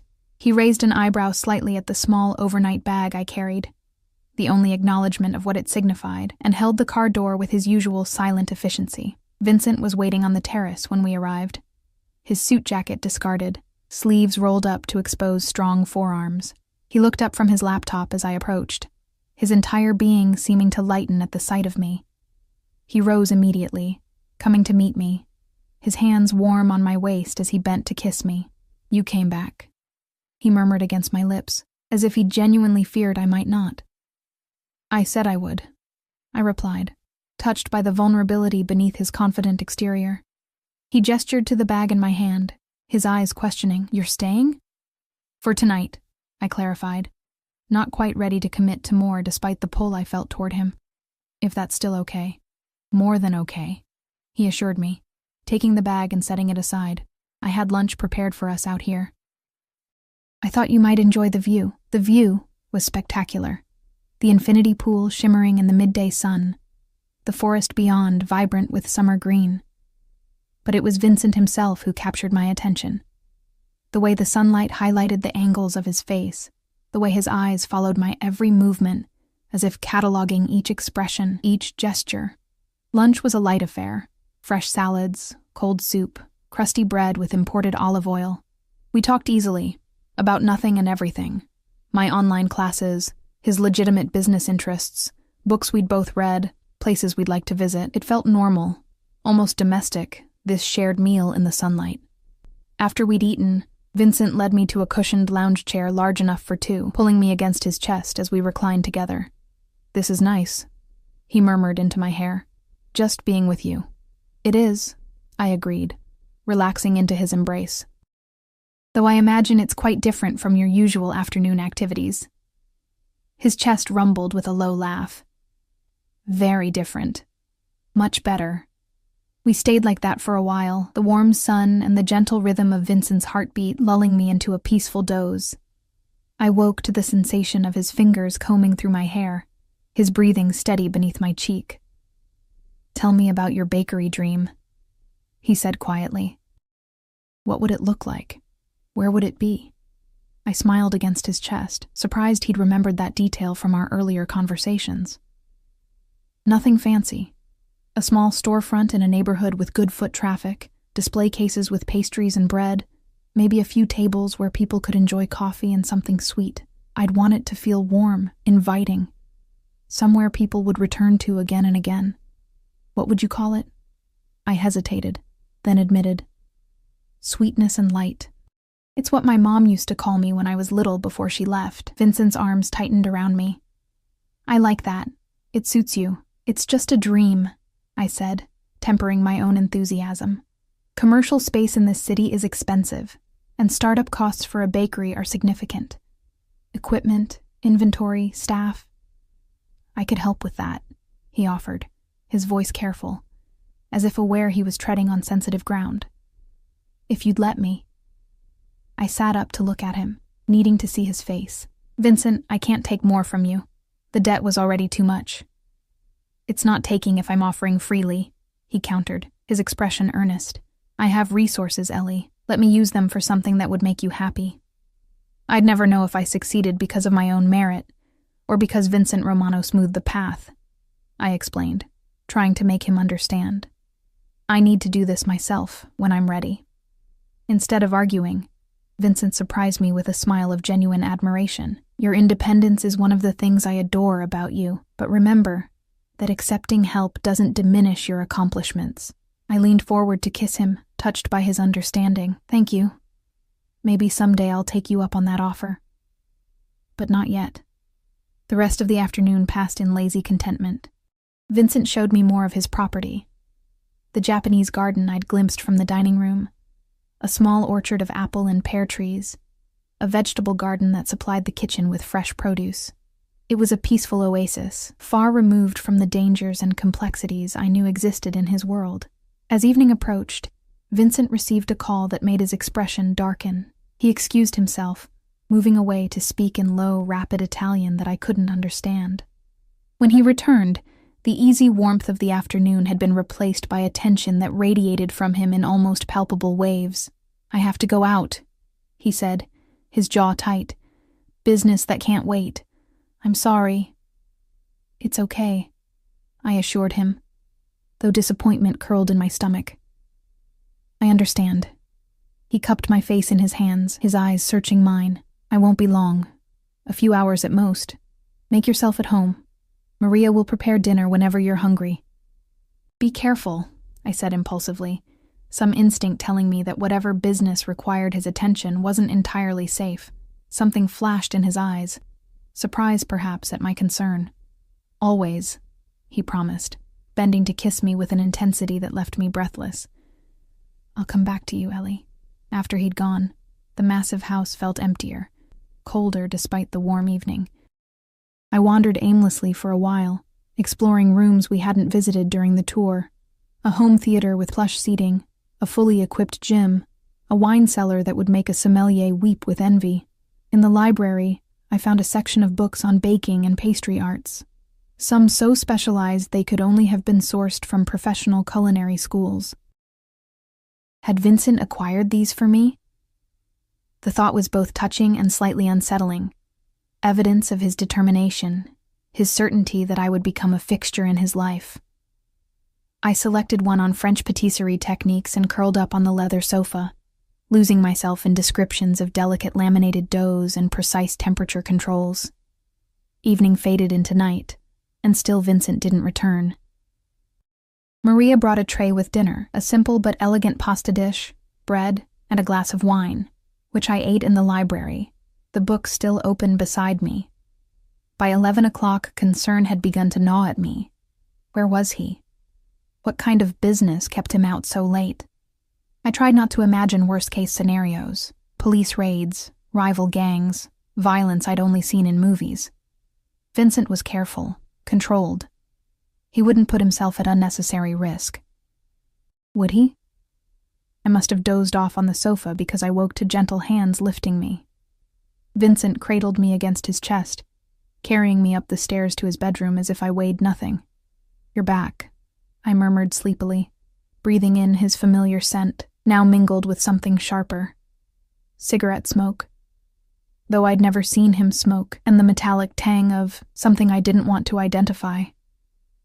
"I told you I would be," he replied, his voice low and soothing. "I'm sorry I was gone so long." He laid me on the bed with tender care, then disappeared into the bathroom. I heard the shower running, and when he emerged some time later, his hair was damp, and he wore only loose pajama pants riding low on his hips. In the dim light, I could make out scars I hadn't noticed before.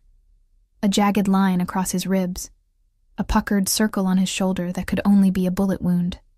"Vincent," I said, more awake now. "What happened tonight?"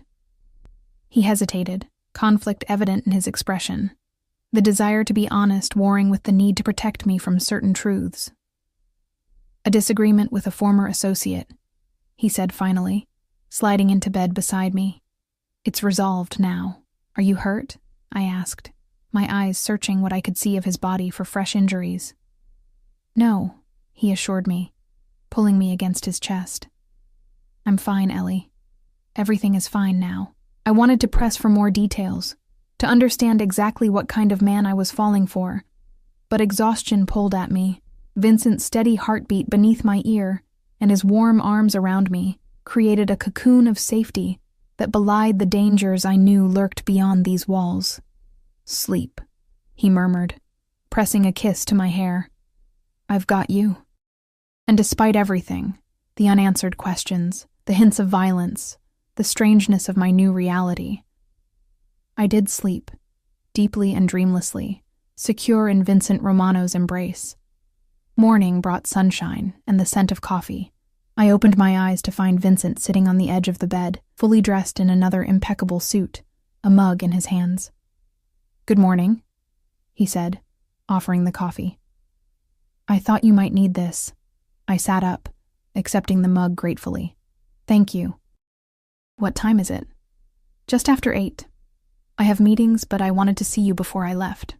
As the fog of sleep cleared, I remembered the previous night, his late return, the scent of smoke and something metallic, the scars I'd glimpsed on his body.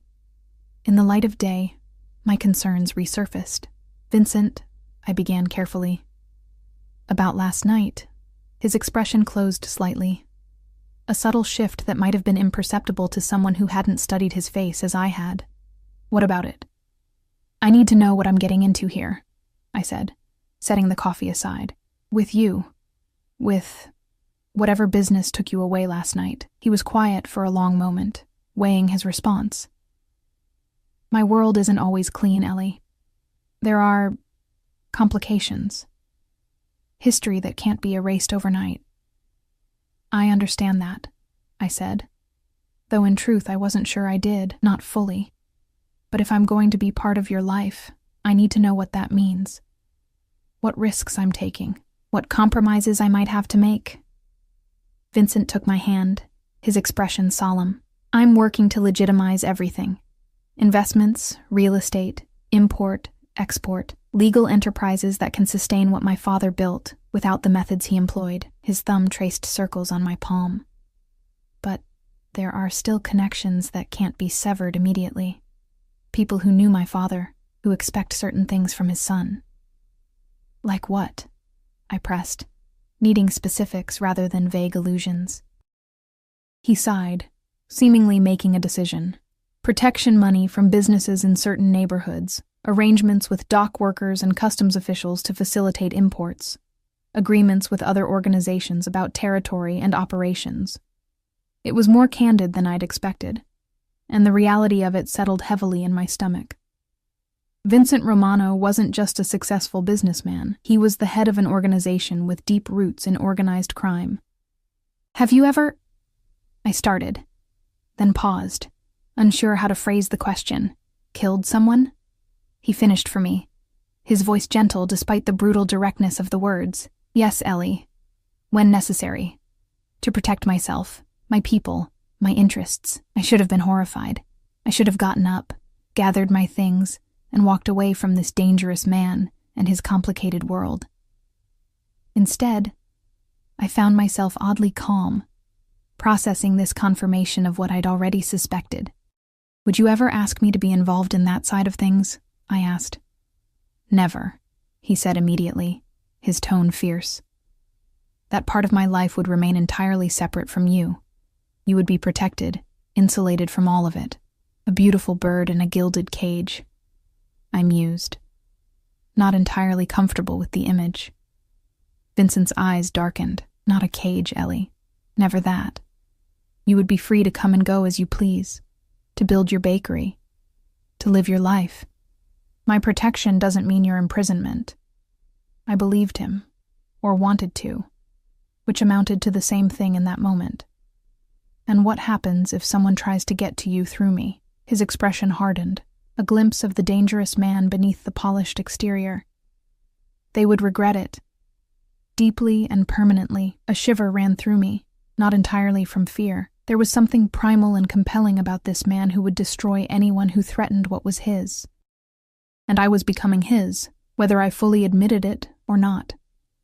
I need time, I said finally, to process all of this, to decide if I can live in your world, with all its complications. Vincent nodded, acceptance and determination mingling in his expression. Take all the time you need, but know this, Ellie. I will do whatever it takes to keep you safe, to make you happy, to be worthy of you.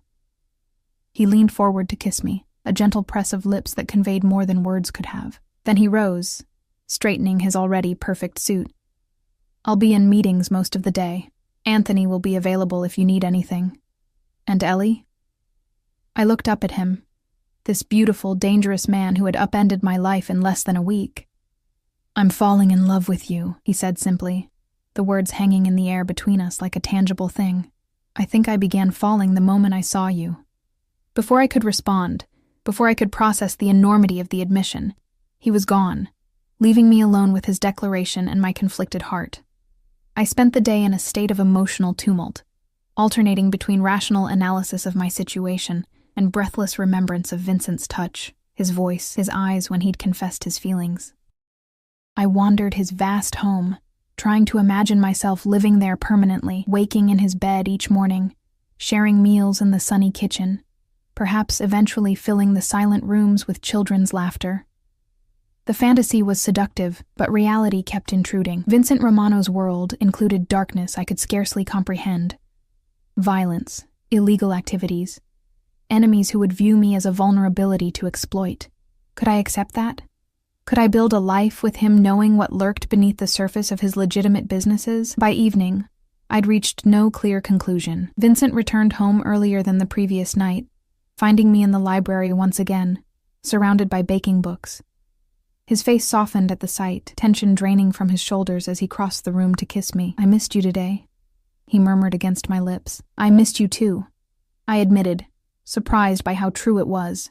In just a few days, Vincent had become a gravitational force in my life, the center around which my thoughts orbited. We ate dinner together in the smaller dining room, candles flickering between us as we discussed his day, the legitimate parts, at least, and my explorations of his home. There was an undercurrent of tension, both from his earlier confession and my unspoken decision about my place in his life. After dinner, he led me to his study, a room I hadn't seen before, with walls of dark wood and a massive desk that looked like it had witnessed generations of Romano business dealings. I have something for you, Vincent said, reaching into a drawer to retrieve a small velvet box. A gift. My heart stuttered.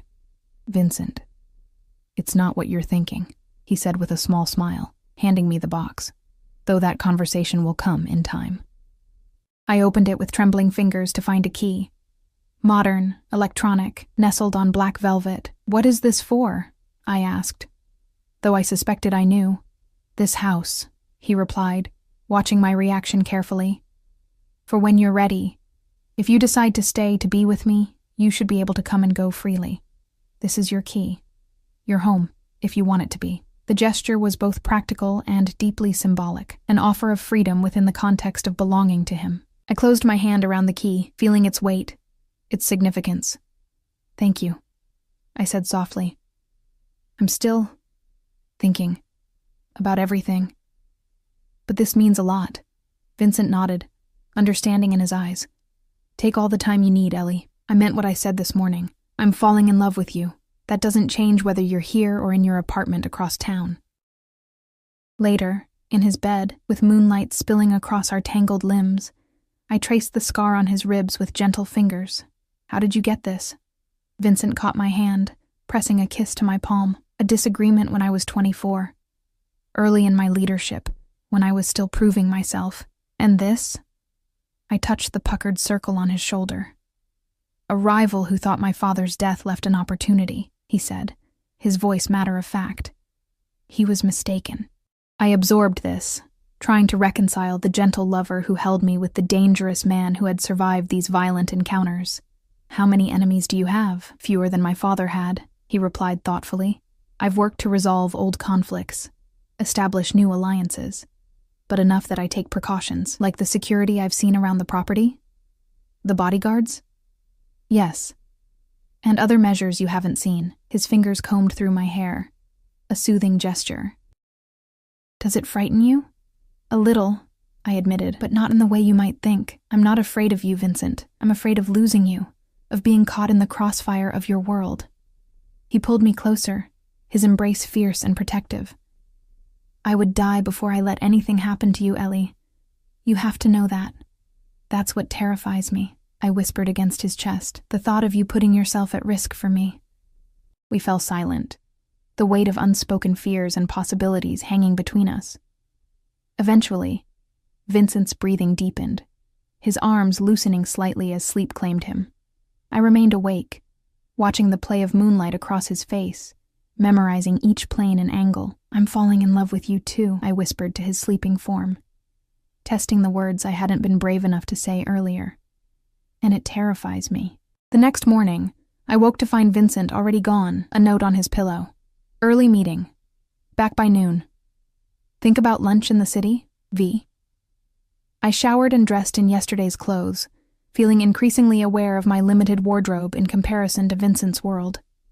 If I was going to spend more time here, I would need to bring more of my belongings, a small step toward the larger decision that loomed before me. I was sipping coffee in the kitchen when Maria approached, her expression hesitant. "Miss Ellie, there is someone at the gate for you. A woman. She says she's a friend from the diner." Surprise and confusion washed through me. How would anyone from the diner know where to find me? "Did she give a name?" "Margot," Maria replied. "She says it's urgent.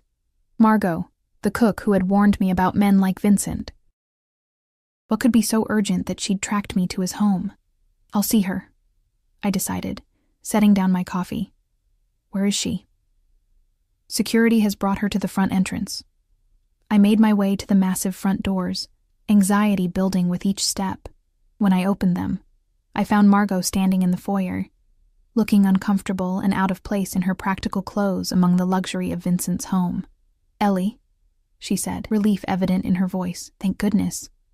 I wasn't sure they'd let me see you." "Margot, what are you doing here? How did you even find this place?" She glanced nervously at the security guard who stood discreetly nearby. "Can we talk privately?" I nodded, leading her to a small sitting room off the main entrance. When the door closed behind us, Margot turned to me, her expression grave.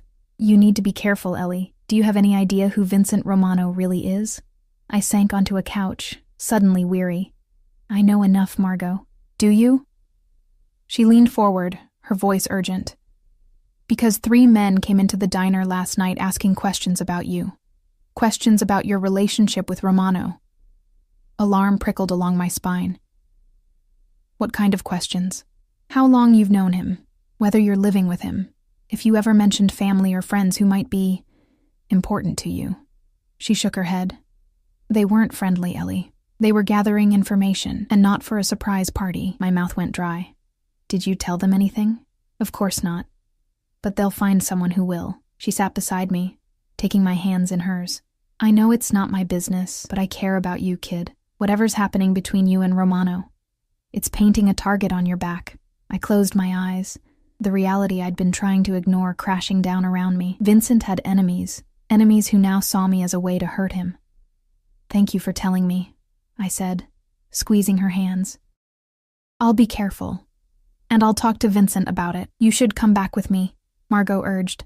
Back to your apartment, your normal life, before you get in any deeper. For a moment, I was tempted. Return to my small apartment, my 2 jobs, my online classes. Return to safety, to anonymity, to being invisible again. But the thought of never seeing Vincent again, never feeling his arms around me, never witnessing that rare, genuine smile that transformed his face, it created a hollow ache in my chest that I couldn't ignore. I can't, I said softly. Not yet. Margot sighed, disappointment and concern mingling in her expression. I was afraid you'd say that. Just be careful, Ellie. And if you ever need help, if you ever want out, you call me, day or night. She scribbled her number on a scrap of paper, pressing it into my hand with a fierce look that brooked no argument. After she'd gone, escorted back to the gate by the same security guard who'd brought her in, I sat in the silent room, her warnings echoing in my mind. I needed to talk to Vincent. I needed to understand exactly what risks I was taking by being with him, by being seen as his. I needed to decide, once and for all, if I could accept those risks, if what we were building together was worth the danger that came with it. When the front door opened 2 hours later, I was waiting in the foyer. Margot's crumpled note still clutched in my hand. Vincent's smile at seeing me faded quickly as he registered my expression. What's wrong? He asked, crossing to me in 3 long strides. Ellie, what happened? We need to talk, I said, my voice steadier than I felt. About us. About what it means for me to be with you. About the people who came to the diner asking questions about me last night. His expression darkened dangerously, a muscle ticking in his jaw. Who came to the diner? He demanded, his voice low and controlled. Tell me everything. And so I did, watching as Vincent's face became a mask of cold fury. When I finished, he pulled out his phone, barking orders in rapid Italian. I caught names, locations, instructions that sounded ominous, even in a language I didn't understand. When he ended the call, he turned to me, his eyes blazing with a rage that would have terrified me if I didn't know it wasn't directed at me. No one threatens what's mine, he said, his voice like ice. No one. I'm not yours yet, I reminded him, needing to establish that boundary. I haven't decided. Vincent's expression softened marginally. You're right. I apologize. He took a deep breath, visibly reining in his anger. But whether you've decided to be with me or not, the fact that people believe you're important to me puts you at risk, and that is unacceptable. What are you going to do? I asked, almost afraid of the answer. Send a message, he replied grimly. One that will ensure no one thinks of using you to get to me ever again. A chill ran through me at the implications. Vincent, I don't want anyone hurt because of me. Not because of you, he corrected, his voice gentle despite the steel beneath it. Because of their own poor choices. Because they thought they could threaten what I care about without consequences. He stepped closer, cupping my face in his hands. I meant what I said yesterday, Ellie. I'm falling in love with you, and I will do whatever is necessary to protect you. Always. In that moment, looking into his eyes, fierce, determined, filled with an emotion I couldn't deny, I made my decision. For better or worse, my life was now entwined with Vincent Romano's. The dangers, the complications, the shadows of his world. I would accept them all, because the alternative, living without him, had become unthinkable in the span of a single week. I'm falling in love with you too, I whispered, the admission both terrifying and liberating. And I want to stay, here, With you, whatever that means, whatever risks it brings. I choose you, Vincent. The mask of cold fury melted away, replaced by a joy so pure, so unguarded, it transformed him. He pulled me against him, his kiss desperate and tender all at once, as if he could pour all his emotions into this single connection. I will make you happy, he vowed against my lips. I will keep you safe. I will build a life with you that makes all of this worthwhile, Ellie. I swear it. And standing there in his arms, in the palatial foyer of a home that would now be mine as well, I believed him. Despite the dangers, despite the shadows that would always lurk at the edges of our life together, I believed that Vincent Romano would move heaven and earth to fulfill that promise. I had made my choice. I had stepped off the edge into the vast unknown, and somehow, impossibly, it felt like coming home. 6 months later, the ring on my finger caught the morning light as I reached for my coffee mug. The emerald-cut diamond was substantial without being ostentatious, flanked by smaller diamonds set in platinum, elegant, valuable, yet somehow understated, much like the man who had placed it there 3 months earlier. "You're up early," Vincent observed, entering the kitchen in his workout clothes, a light sheen of sweat glistening on his skin. He bent to kiss me, his hand automatically finding its place at the small of my back, a gesture so familiar now, so comforting in its consistency. "Nervous energy," I admitted. "Today's the big day." His smile was warm, proud. Sweetness and light opens its doors. The city won't know what hit it. I laughed, the sound still tinged with disbelief at how quickly my life had transformed. 6 months ago, I had been a waitress and part-time cashier, drowning in debt, struggling through online classes. Now I was engaged to Vincent Romano, living in our beautiful home, and about to open my own bakery in one of the city's most desirable shopping districts. The bakery had been my line in the sand, the one thing I insisted on doing myself without Vincent's financial support.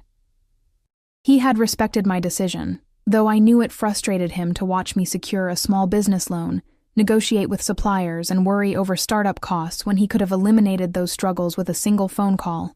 What he had done, however, was use his connections to help me find the perfect location. A charming storefront with large windows and excellent foot traffic, previously occupied by a bookstore that had relocated to larger premises. The landlord had been surprisingly accommodating about renovations, and permits that typically took months to process had materialized with remarkable speed. I suspected Vincent's influence behind these coincidences, but I didn't press the issue. We had established boundaries in our relationship, areas where his world and mine could overlap, and lines that shouldn't be crossed. My bakery existed in that gray area, built with my own determination and hard work, but gently facilitated by Vincent's invisible hand. "What time is Maria coming to the house?" Vincent asked, pouring himself coffee. "Around 10. We need to finalize the guest list for the engagement party." I glanced at him. "Unless you've changed your mind about having it here." "I haven't," he assured me. "I want people to see our home, to see us together. No more shadows, no more hiding." It was a significant shift from the early days of our relationship, when Vincent had been intensely protective, keeping me separate from his business associates and social connections. The message he'd sent after Margot's warning visit had apparently been received clearly. There had been no further inquiries about me at the diner, no sense of being watched or followed. Over time, Vincent had gradually introduced me to his world, carefully at first, testing the waters with small dinner parties, where I met his legitimate business partners and their spouses, then larger events, charity galas where the Romano name opened doors and commanded respect. Through it all, Vincent kept me close, his hand always at my back, his eyes frequently seeking mine across crowded rooms, as if to ensure I was comfortable, happy, secure.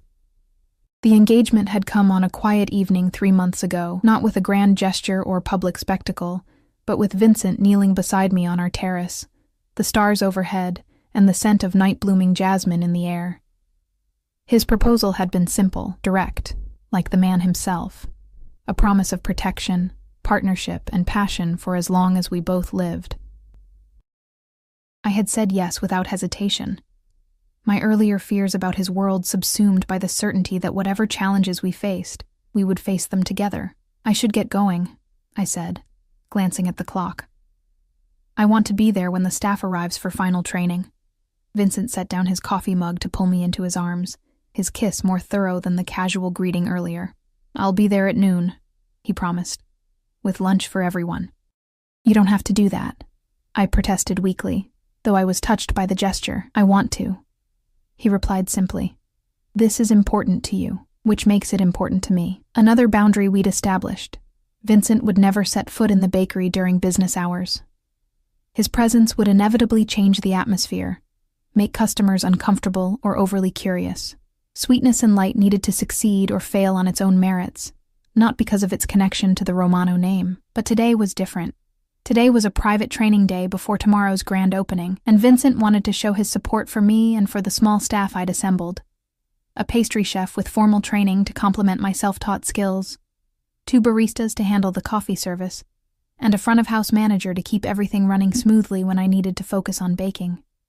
I kissed him once more, then grabbed my purse and the tote bag containing my chef's whites. "See you at noon," I said, already mentally reviewing my to-do list for the day. Anthony was waiting by the car, as punctual and impassive as ever. In the 6 months I'd lived with Vincent, I'd come to understand that Anthony was more than just a driver. He was Vincent's most trusted security, his right hand in matters both public and private.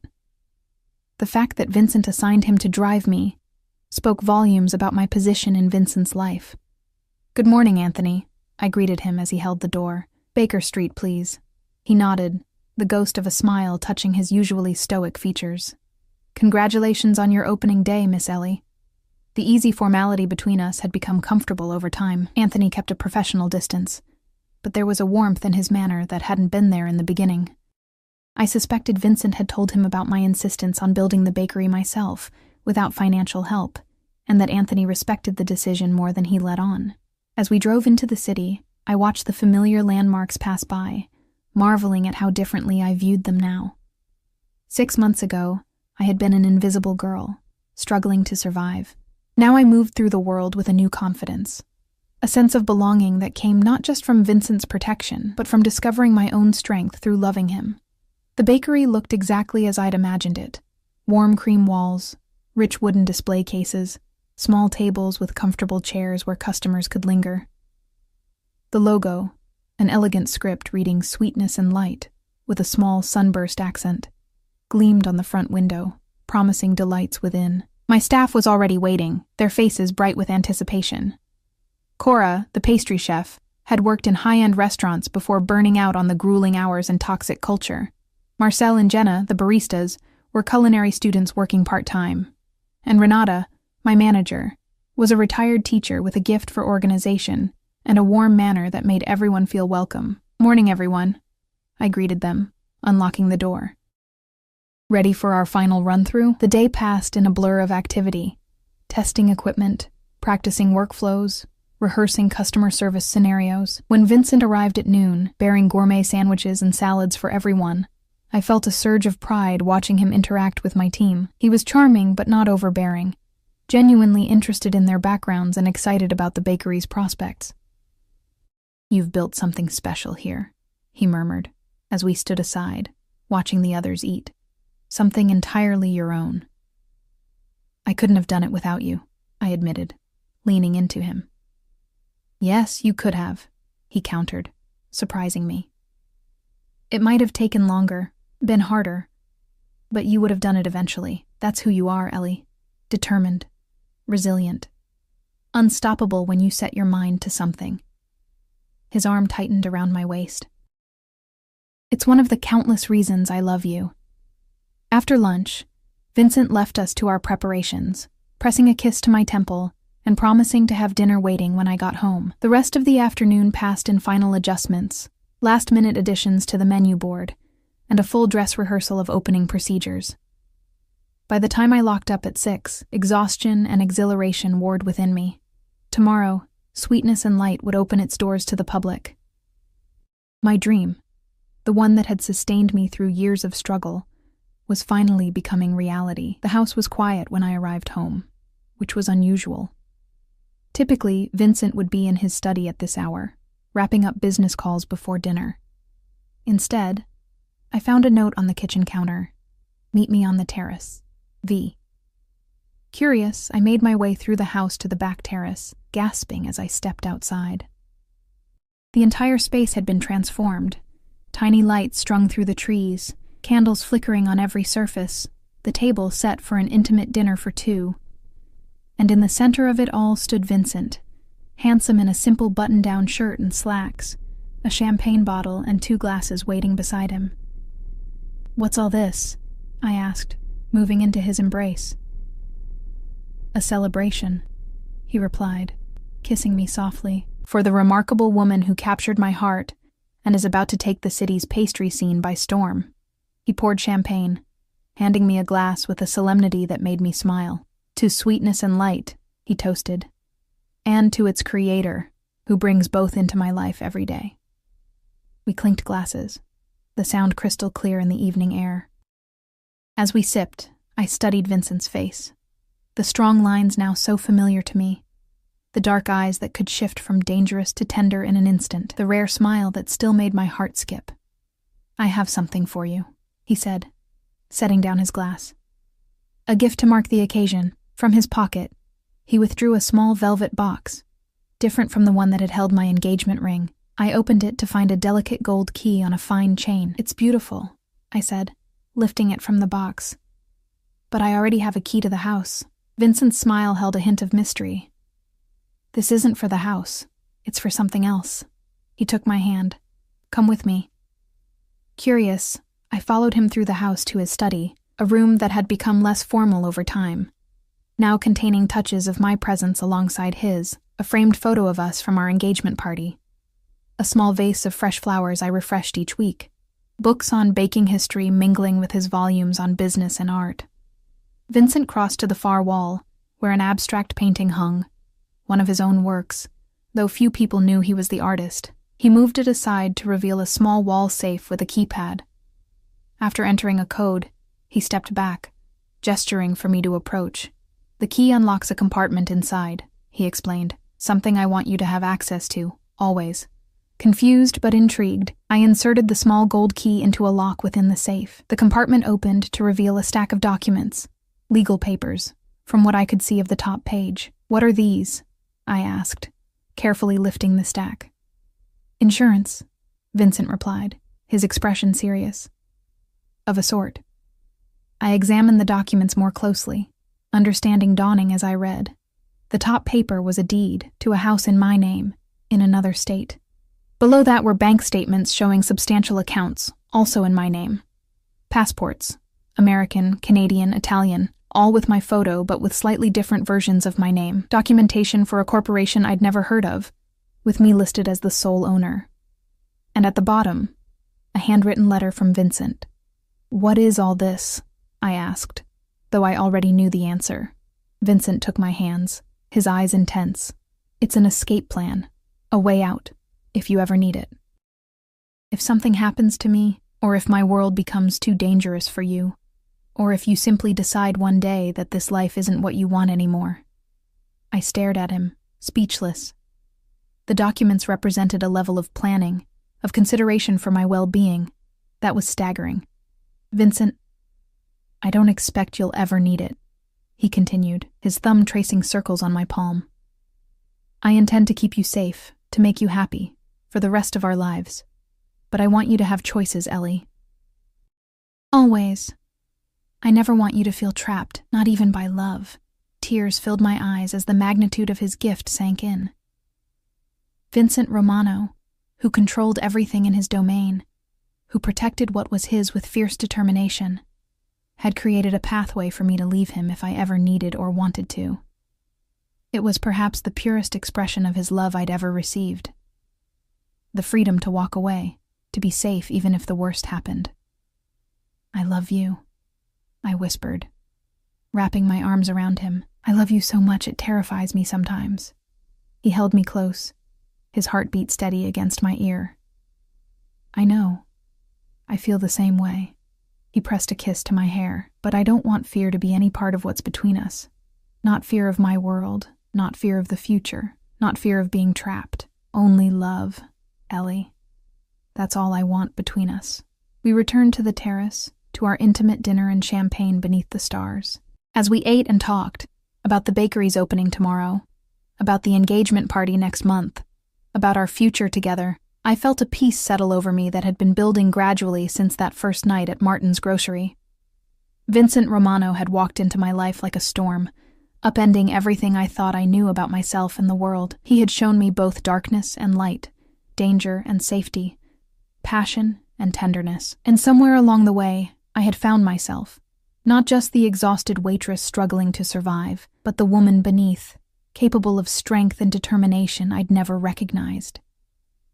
Later that night, as we lay tangled in the sheets of our bed, Vincent's arms around me and his breathing deep and steady in sleep, I reflected on the journey that had brought us here. From the frightened cashier facing down thugs to the soon-to-be bakery owner engaged to one of the city's most powerful men, it seemed impossible. Yet here I was. Tomorrow, Sweetness and Light would open its doors. In a month, Vincent and I would host our engagement party, making our union official in the eyes of both his world and mine. And someday, perhaps sooner than later, we would stand before family and friends to make vows that I knew in my heart we had already begun to fulfill, to protect, to cherish, to choose each other every day despite the complications, the danger, the shadows that would always lurk at the edges of our life together. Vincent stirred in his sleep, his arms tightening around me as if even unconscious. He sought to keep me close, to keep me safe. I pressed a kiss to his chest, directly over his heart, and settled more deeply into his embrace. 6 months ago, 3 men had harassed a young cashier after closing time, unaware that the Mafia boss inside the store would claim her as his own. It should have been the most terrifying night of my life. Instead, it had been the beginning of everything. 1 year later, I stood in the kitchen of Sweetness and Light, putting the final touches on a 3-tiered cake adorned with delicate sugar flowers. The bakery had exceeded even my most optimistic projections, developing a loyal clientele and garnering attention from local food critics who praised our creative offerings and warm atmosphere. We'd expanded our hours and hired additional staff, and there was talk of opening a second location in the coming year. "It's perfect," Renata declared, admiring the cake. "Sophia will love it." I smiled, pleased with the result. The cake was for Vincent's sister, who was visiting from Europe for the first time since our wedding 6 months ago. The relationship between the siblings had been strained for years, but Sophia had made the effort to attend our small, intimate ceremony, and the ice had begun to thaw. This cake, celebrating her 30th birthday, was part of my ongoing effort to strengthen that fragile connection. "I hope so," I replied, carefully boxing the creation. "Vincent says she has particular tastes." Renata chuckled. Unlike her brother, who would eat cardboard if you baked it, it was true. Vincent's devotion extended to consuming anything I created, though he had developed more discerning preferences over time. His favorite remained my simple vanilla bean cake with raspberry filling, which I'd made for our first wedding anniversary the previous month. "Can you manage here?" I asked, glancing around the busy bakery. The afternoon rush was just beginning, customers lining up for coffee and sweet treats to brighten their workdays. "Of course," Renata assured me. "Marcel and the new girl are handling the counter, and Cora has the kitchen under control. Go celebrate with your family. Family." The word still gave me a warm glow. For so long I'd been alone, my mother gone, my father lost to his addictions and then to death. Now I had Vincent, and by extension, Sophia. And perhaps someday, if we were lucky, children of our own. Anthony was waiting outside with the car, as punctual as ever. He took the cake box from me with careful hands, securing it in the vehicle before holding my door. "Mrs. Romano," he greeted me, the formality softened by the genuine warmth in his eyes. The name still gave me a little thrill, though I'd maintained Sanders professionally for the bakery. In Vincent's world, however, I was Ellie Romano, his wife, his partner, the woman who had somehow tamed the most dangerous man in the city. The drive to our home was familiar now, each landmark a waypoint in the journey of my new life. As we approached the gates, I felt the usual sense of homecoming. of safety, of belonging, of being exactly where I was meant to be. Vincent was waiting on the front steps, Sophia beside him. They made a striking pair, the same dark hair and olive skin, the same regal bearing that spoke of power and privilege. But where Vincent's eyes held warmth when they looked at me, Sophia's remained guarded, assessing. "There she is," Vincent said, coming to help me from the car. He kissed me deeply, unconcerned with his sister's watchful gaze. "How was the bakery?" "Busy, as always," I replied, returning his kiss before turning to Sophia. "Happy birthday. I've brought something special for you." Anthony carefully retrieved the cake box, and Sophia's expression softened marginally as she peeked inside. "It's beautiful," she admitted. "Thank you, Ellie." We moved inside, to the terrace where a small birthday celebration had been arranged. Just the three of us, Maria's exceptional cooking and the cake I'd made with such care. As we ate and talked, I watched the siblings navigate their complicated relationship, moments of genuine connection interspersed with old tensions, unspoken history hovering beneath the surface. "Father would be surprised," Sophia remarked during a lull in conversation, her eyes moving between Vincent and me. "To see you so domestic." Vincent's jaw tightened almost imperceptibly. Father didn't understand that strength can take many forms. That true power comes from building something worth protecting, not just from the ability to destroy. Sophia's gaze settled on me, curious rather than hostile. "And you, Ellie, do you ever regret it? Marrying into this family with all its complications?" "Sophia," Vincent warned, but I placed a hand on his arm. "It's a fair question," I said calmly. "And the answer is no. I don't regret it. Not for a moment. Even knowing what my brother is," Sophia pressed. "What he's done? What he's capable of? I know exactly who Vincent is," I replied, meeting her gaze steadily. "The good and the bad, the light and the shadow. I chose him with my eyes open." Vincent's hand covered mine, a silent acknowledgement of the truth in my words. We had built our relationship on honesty. Difficult, sometimes painful honesty about his past, about the darker aspects of his world that still occasionally required his attention. "You've changed him," Sophia observed, something like respect flickering in her expression. "He's softer with you, but paradoxically stronger too." "Love does that," I said simply. "It makes us vulnerable and invincible at the same time." Later, after Sophia had retired to her guest suite and Vincent and I were alone in our bedroom, he pulled me into his arms, burying his face in my hair. "Thank you," he murmured. "For today, for everything." I understood what he meant, for accepting his sister despite her guardedness, for creating a home where healing could begin to take place, for loving him completely, shadows and all. "It's what family does," I replied, leaning into his embrace. "We hold space for each other. We forgive. We try again tomorrow." Vincent's arms tightened around me, his body solid and warm against mine. "Do you know what today is?" he asked, his voice soft against my ear. I thought for a moment, then smiled as realization dawned. 18 months since Martin's grocery.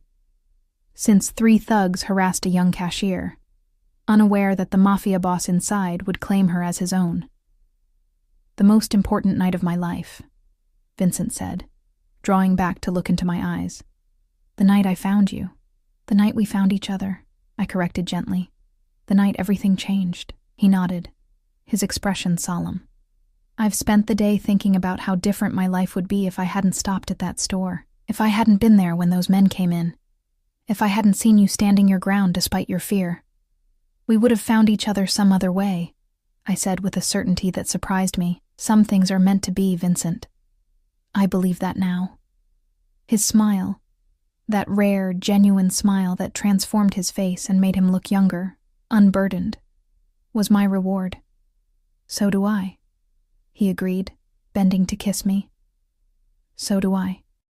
As night settled around our home, I thought about the journey we'd taken.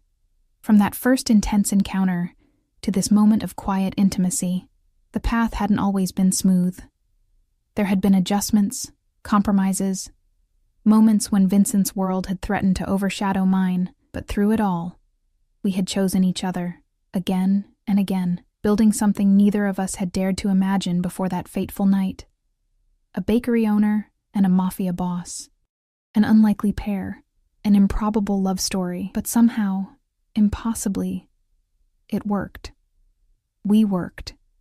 And as Vincent's arms encircled me and his breathing deepened in sleep, I knew with absolute certainty that I wouldn't change a single moment of our story, from its dangerous beginning to this peaceful night, and all the chapters yet to be written. In the morning, I would return to my bakery, to the life I had built with my own hands. Vincent would attend to his businesses, continuing the process of legitimization he had begun before we met, and in the evening, we would come together again, two people from different worlds who had created something beautiful between them. Sweetness and light, indeed.